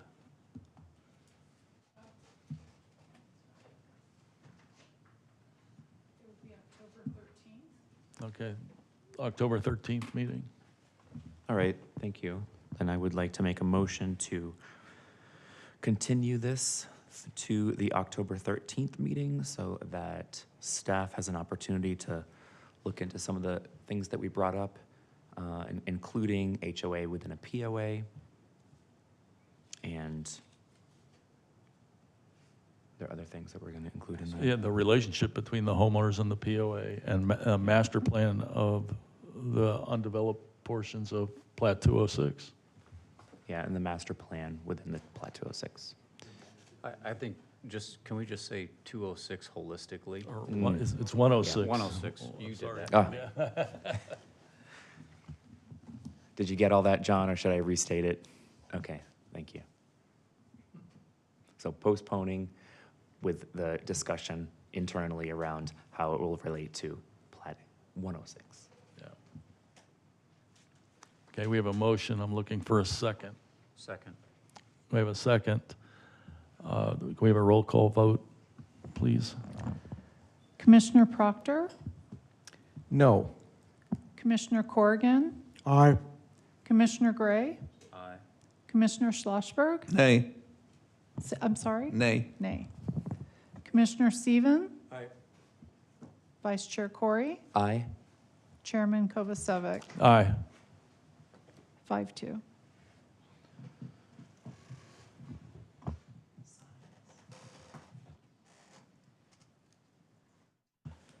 Okay. On to 5C, ordinance 2508, amending zoning ordinance, chapter 6, section 6.08, regarding regulations for various types of signs.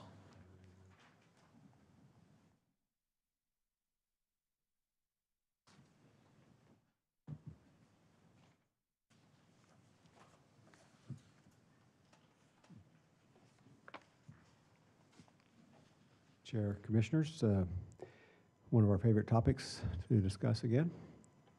So you'll recall, hopefully, that back in May, we had a discussion with you, but for a quick recap, last time we did a comprehensive review and update to the code was back in 2021, within some minor modifications in 2023.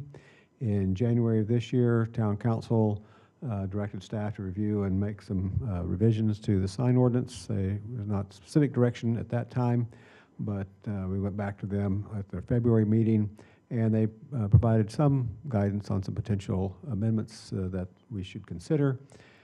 Staff met with the commission in May, reviewed the items that had been mentioned by the Town Council, and gave the commission and public opportunity to provide us with any other input or suggestions for possible code amendments at that time.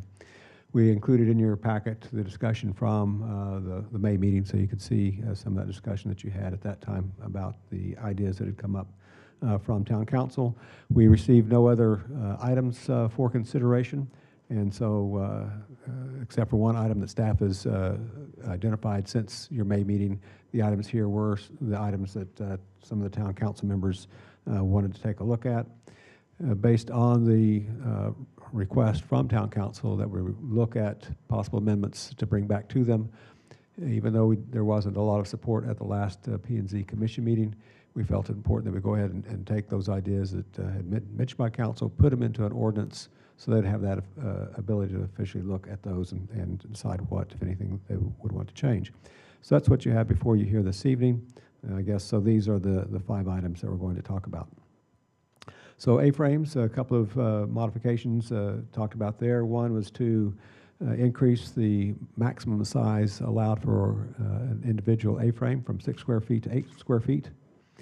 To right now, for developments that have 2 signs, the maximum combined size is 9 square feet. So this would up that to 11 square feet for if you have 2 signs together. Right now, you're allowed a second sign if you have a second public entrance. If you just have one public entry, you can only have 1 A-frame sign. This would make it 2 A-frame signs for anyone, any business. Currently, if you're in the town center area, in the pedestrian area, you can leave a A-frame sign out after dark all night in the sidewalk area here, but that's the only place you can leave an A-frame sign in the right-of-way. The proposal is that we remove that restriction and allow then the A-frame signs to remain where they're allowed to remain in the right-of-way overnight. And so the thought is that we'd go ahead and take any comments, questions you would have on each of these as we discuss them, rather than try to remember any comments you have and come back to them. So I'll Commissioner stop Gray? here. Yeah, I just don't support leaving them out overnight. It allows laziness, it allows dilapidation, it allows them to blow in the evening winds. It's just that's a good kind of self-policing mechanism that was in, so I would be in favor of removing that, forcing the takedown. I looked at sign ordinances for 8 municipalities surrounding the area: Phoenix, Mesa, Gilbert, Chandler, Carefree, Cave Creek, Scottsdale, and Paradise Valley. Not a single one of them allows A-frame signs to remain in a right-of-way overnight. They are only allowed to be out during operating business hours. So I strongly recommend that that provision be stricken. Or that it remain as it is. That it remain as it is in the code.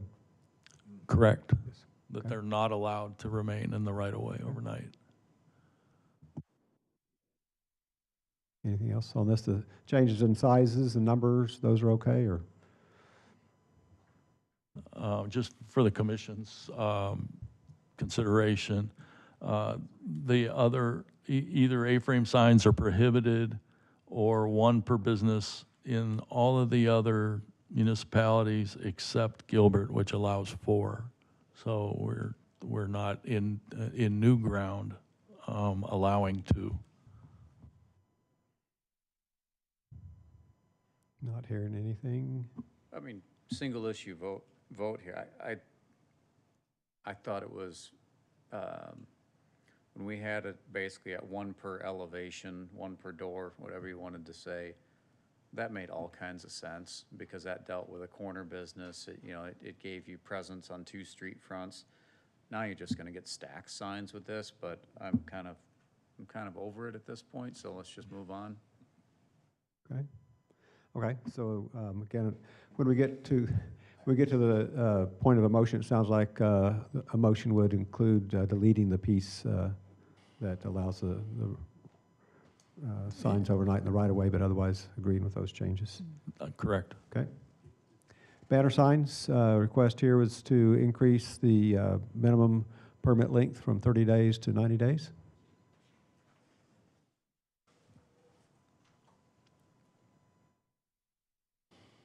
That's for excuse me. That's for new businesses? That's for any time anybody wants to do a banner sign.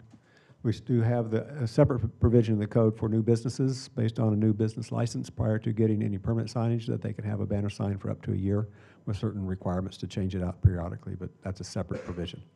Okay, so the new business is the 1 year. Right. This is at any other time. Right. And can it be renewed? Yes. Up to 150 days a year. So you could get 1 renewal This way, under the 30-day, you could get 5 renewals in a year. This would just let you get 1 other renewal if you use the full 90 days. Okay, so in addition to the new business for 365 days a year, they can also, every other year, get 150 days. Every year, they can get 150 days. Every year, Yes. 150 days. Signs for everyone. Yeah, that's a lot, okay. I'm in favor. I think the 90-day rule is adequate. I've supported it last meeting, and haven't changed. I think what's the value proposition here? What are you gonna put on the sign that needs to be on the sign for 90 days? Flash sale, 2 for 1? Chair, Commissioner Gray, I think what we hear is particularly like during fall football season. You've got banners that are promoting the season, that type of thing. It's where they usually have the ones that are for a longer period than 30 days. But Supreme Court says we can't regulate that, so Right. Right, so it would just be a blanket 90 I could days, say or happy whatever. birthday Clayton for 90 days. You sure straight. could.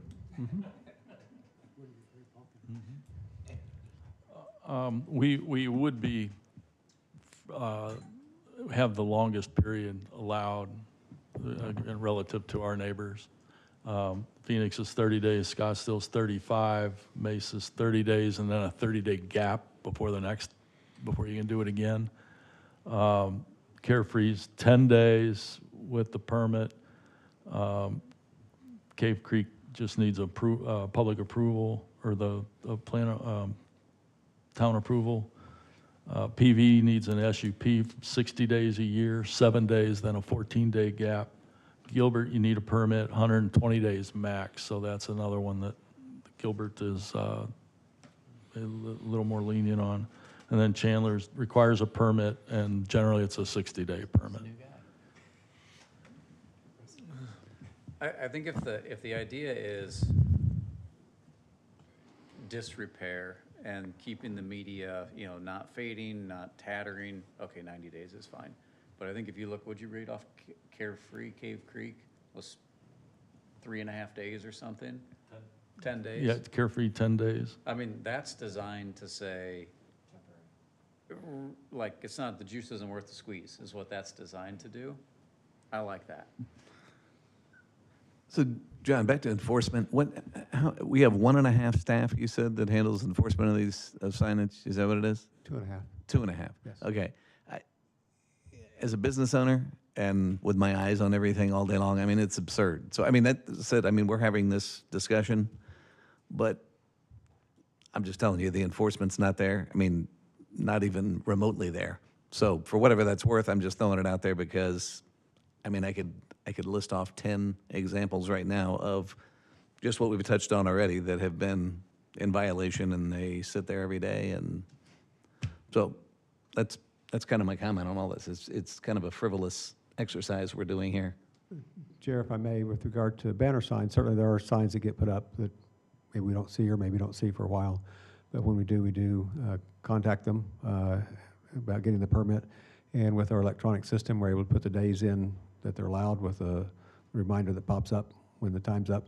And we inform that they need to come down. So there are a lot of other signs that are around. We do try to enforce them as strictly as we can. But it is a challenge with only 2.5. Commissioner Gray? I'm really sorry. But the example that you got up on the slide is the perfect example to deliberate. In a town riddled with vacant commercial, that's what we're gonna see. We're gonna see banners go up for lease, for rent. It's not gonna be Happy Birthday Clayton, unfortunately. So it could be. I mean, I'm willing to chip in if we wanna do that, but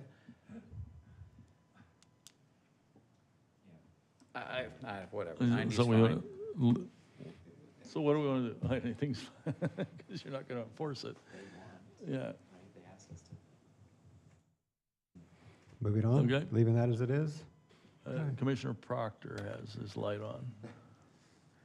Well, call me stubborn, but I believe the existing ordinance is fine, as written, commonsensical.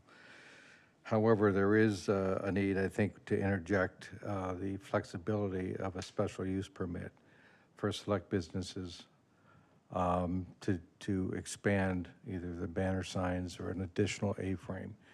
That way, I think, at least from a governance perspective, we can control that a bit more. But I think the existing ordinance is fine, and I would like to leave it as is. Chair, Commissioner, I will add too that the current ordinance does allow for a temporary use permit, which is administrative, for somebody that really can make a case for more than the 150 days out of the calendar year. So that's already in the code.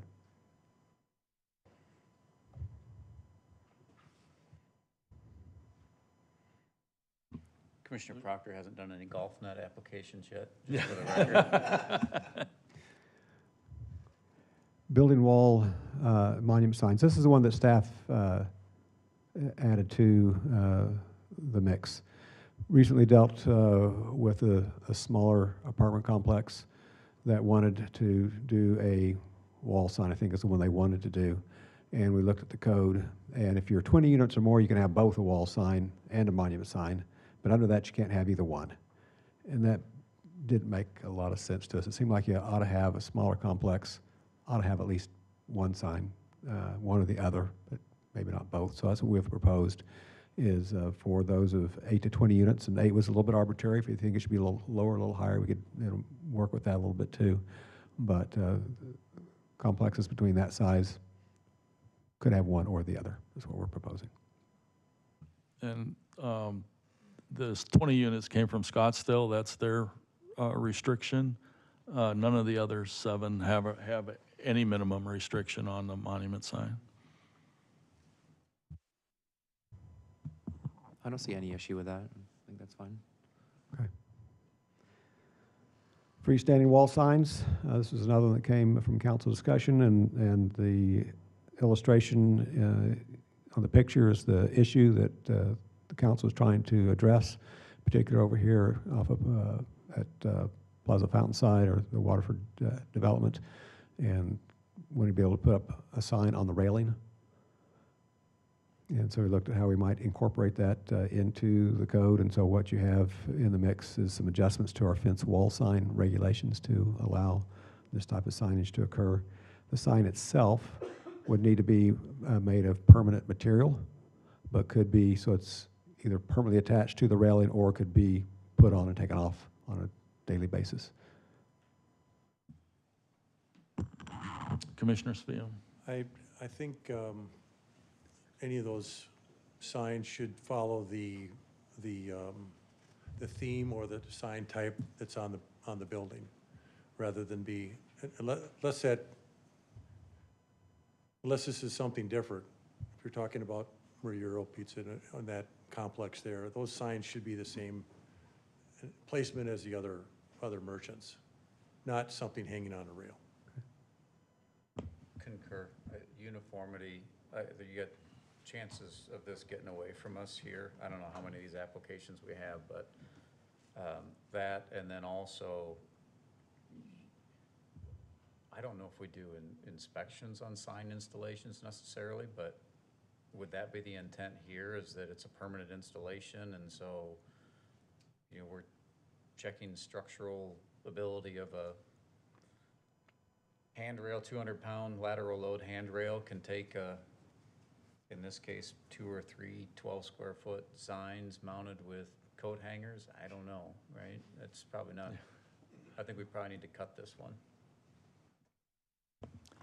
Commissioner Corrigan. I think the intention is pretty specific, and that permanent is permanent. You would make it safe, and if there's some sort of a code involved that we can draw from other cities, towns, whatever, I think permanent might be permanent. And the issue I made last time, and I may have heard another commissioner make the same comment, and that is where you have an alcove situation and it doesn't allow a face type or building mounted type application, I think that would be appropriate for an alcove, number one. I agree that the signage should be uniform so you don't have inconsistent sizes and shapes and whatnot. And then thirdly, it came up, I think, for our last meeting that this is something that should only be determined by the property owner, which is the case anyway. I would say that that's always the case. The requirements from the property owner are those requirements. He owns the building or property. I don't think that changes anything. So I'm in favor of it where it works, but only in a permanent and consistent situation. That's it. I just see it as a hazard and an accident waiting to happen. So I would rather have the railing signs stricken. There's a sign, even in this picture, there's a sign ban across the top. And for these second floor spaces, there's signage area provided. And in an alcove situation, there's generally a signage area or a directory provided. So I would want this. My recommendation for this would be to strike it, the railing signs. I agree. So I guess, again, whoever makes the motion will decide which that was, but it sounded to me like it's the majority of striking it. But Yes, and that's also my feeling too. And I'm thinking, would this be a good use case of an A-frame? So customers are walking along the sidewalk, they can't see the sign because maybe it's too high up. A-frame could be down by the sidewalk, and right, it's a great alternative. So. Okay, moving on. Election signs. So currently, well, I guess first of all, we'll say that when we're talking here, we're just talking the signs that a person can put on their property, in their yard. We're not talking about all the things allowed by state statute. And so the proposal here is that we adjust during the election period, which is 71 days prior to election, that in your single-family lot, you can go from 2 yard signs to 4 during that period. There's, again, not touching anything about the state, what allowances, those are still there, but all you want in the right-of-way. It increases the yard signs 2 to 4 during this period. It doesn't control the message on the yard sign, so they can all say, "Happy birthday, Clayton." Yeah. Any comments here? Just Commissioner Corey? just a thought on it, Chair. Last election for town council, we had 8 candidates. And so I suppose it might line up that you prefer 4 of one over 4 of the other. And if that's the case, you don't have any opportunity to support other candidates, you know, whether it be Senate or Congress or what have you. So I'm actually in favor of more than 4, but I may be alone on that, so. You know, only 3 council people can get elected, so you have a 4th sign for whomever. Okay, so the only, I'm not clear, I'm not sure we have direction on the banner signs. Are we good with 90 days, or do we want to go with 30 days and renew for 30? There's always a compromise of 60 days, too. Yeah, or. Yeah, I cut it back to 30. I'm with Commissioner Proctor, I think, made that statement. Yeah. I would agree. Okay. So we're looking for a motion to recommend the ordinance without, are we looking for a motion here? Yes, we are. We need to get this Okay. on to town council. And so if we go to, wonder if this is going to help. We go to the ordinance itself. All right. Do we, I guess we should ask for speaker cards. Do we have any speaker cards? Paul? No, Chairman. Okay. Bella? Okay, so we're looking for a motion that, to approve the ordinance striking A-frames in the right-of-way during non-business hours, limiting banner signs to 30 days, and striking the railing signs. And did I leave anything out? Chair, just to be clear, too, there was one other related provision that is the same as the banner signs or the A-frame signs, but it was for the residential direction signs, which are the ones used for garage sales and those kinds of things. I'm sure you're wanting to also not let them stay up overnight. Correct. Okay, so another section of the code, just want to make sure that was covered in the motion. 'Cause that's both the yard signs and A-frames. that the garage sale signs and the like, estate sales do not stay out overnight as well. I think that's clear. So moved. I have a motion. Do we have a second? Second. Can Okay. we have some discussion? Yes. What are we approving? We're, Or what's the motion? What are we approving? What is being included? What changes are being made to the existing? Chair, if you'd like for me to go back through it? yes. Again, so I'm looking at the attached ordinance itself and the provisions in there. And so in section 1, we'll keep in the 8 square feet of size for an A-frame sign, 11 square feet for the total. We will also be allowing the 2 signs per business. So that change will stay. In the next paragraph, we'll be putting that back to say that the signs have to come in at night. We're going to, in section 3, we're going to not change that. We'll leave that at the 30 days for the banner signs. We'll be striking section 4, which was the one which allowed, no, we'll keep section 4 because that's the one that allows the signs for the apartment complexes. We'll strike section 5 because that's the one that allowed the railing signs. And then we will we'll keep section 6 in the current codes. That also deals with the signs for the apartment complex. And then we will keep section 7, because that's the one that allows the 2 yard signs during election period. We will strike section 8 because that to keep the signs coming in after dark for the yard sales. Thank you. Any other discussion? Okay, can we have the roll call vote, please? Commissioner Proctor, Aye. Commissioner Corrigan, Nay. Commissioner Gray, Aye. Commissioner Schlossberg, Aye. Commissioner Steven, Aye. Vice Chair Corey, Aye. Chairman Kovacevic. Aye. 6-1.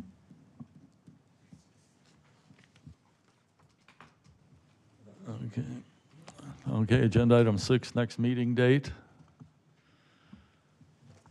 I guess I'm back again. So, again, I forget exactly what the agenda says, but what we usually talk about here is what's coming up. And so I was just checking with Farhad, and at the moment, we're not remembering anything that we have. Paul, you can correct us if we're wrong, for the September meeting. September 8th We meeting. don't remember, anything we have coming up that we'll need to have a September meeting for at this point. We'll double check that and let you know, but right now it looks like we have no applications or things in process to be ready for September. However, prepare for a potentially long meeting in October. We do have a couple of text amendments that we'll be working on that will need to be on your agenda in October. We may have another SUP for your September meeting, and we're working with the new town's attorney in terms of review of where we're at on the wireless ordinance, and may or may not have something on that for you for October. We'll have to see. Okay, can I get a motion to adjourn? So moved. Can I get a second? Second. All right, all in favor? We're Aye. adjourned.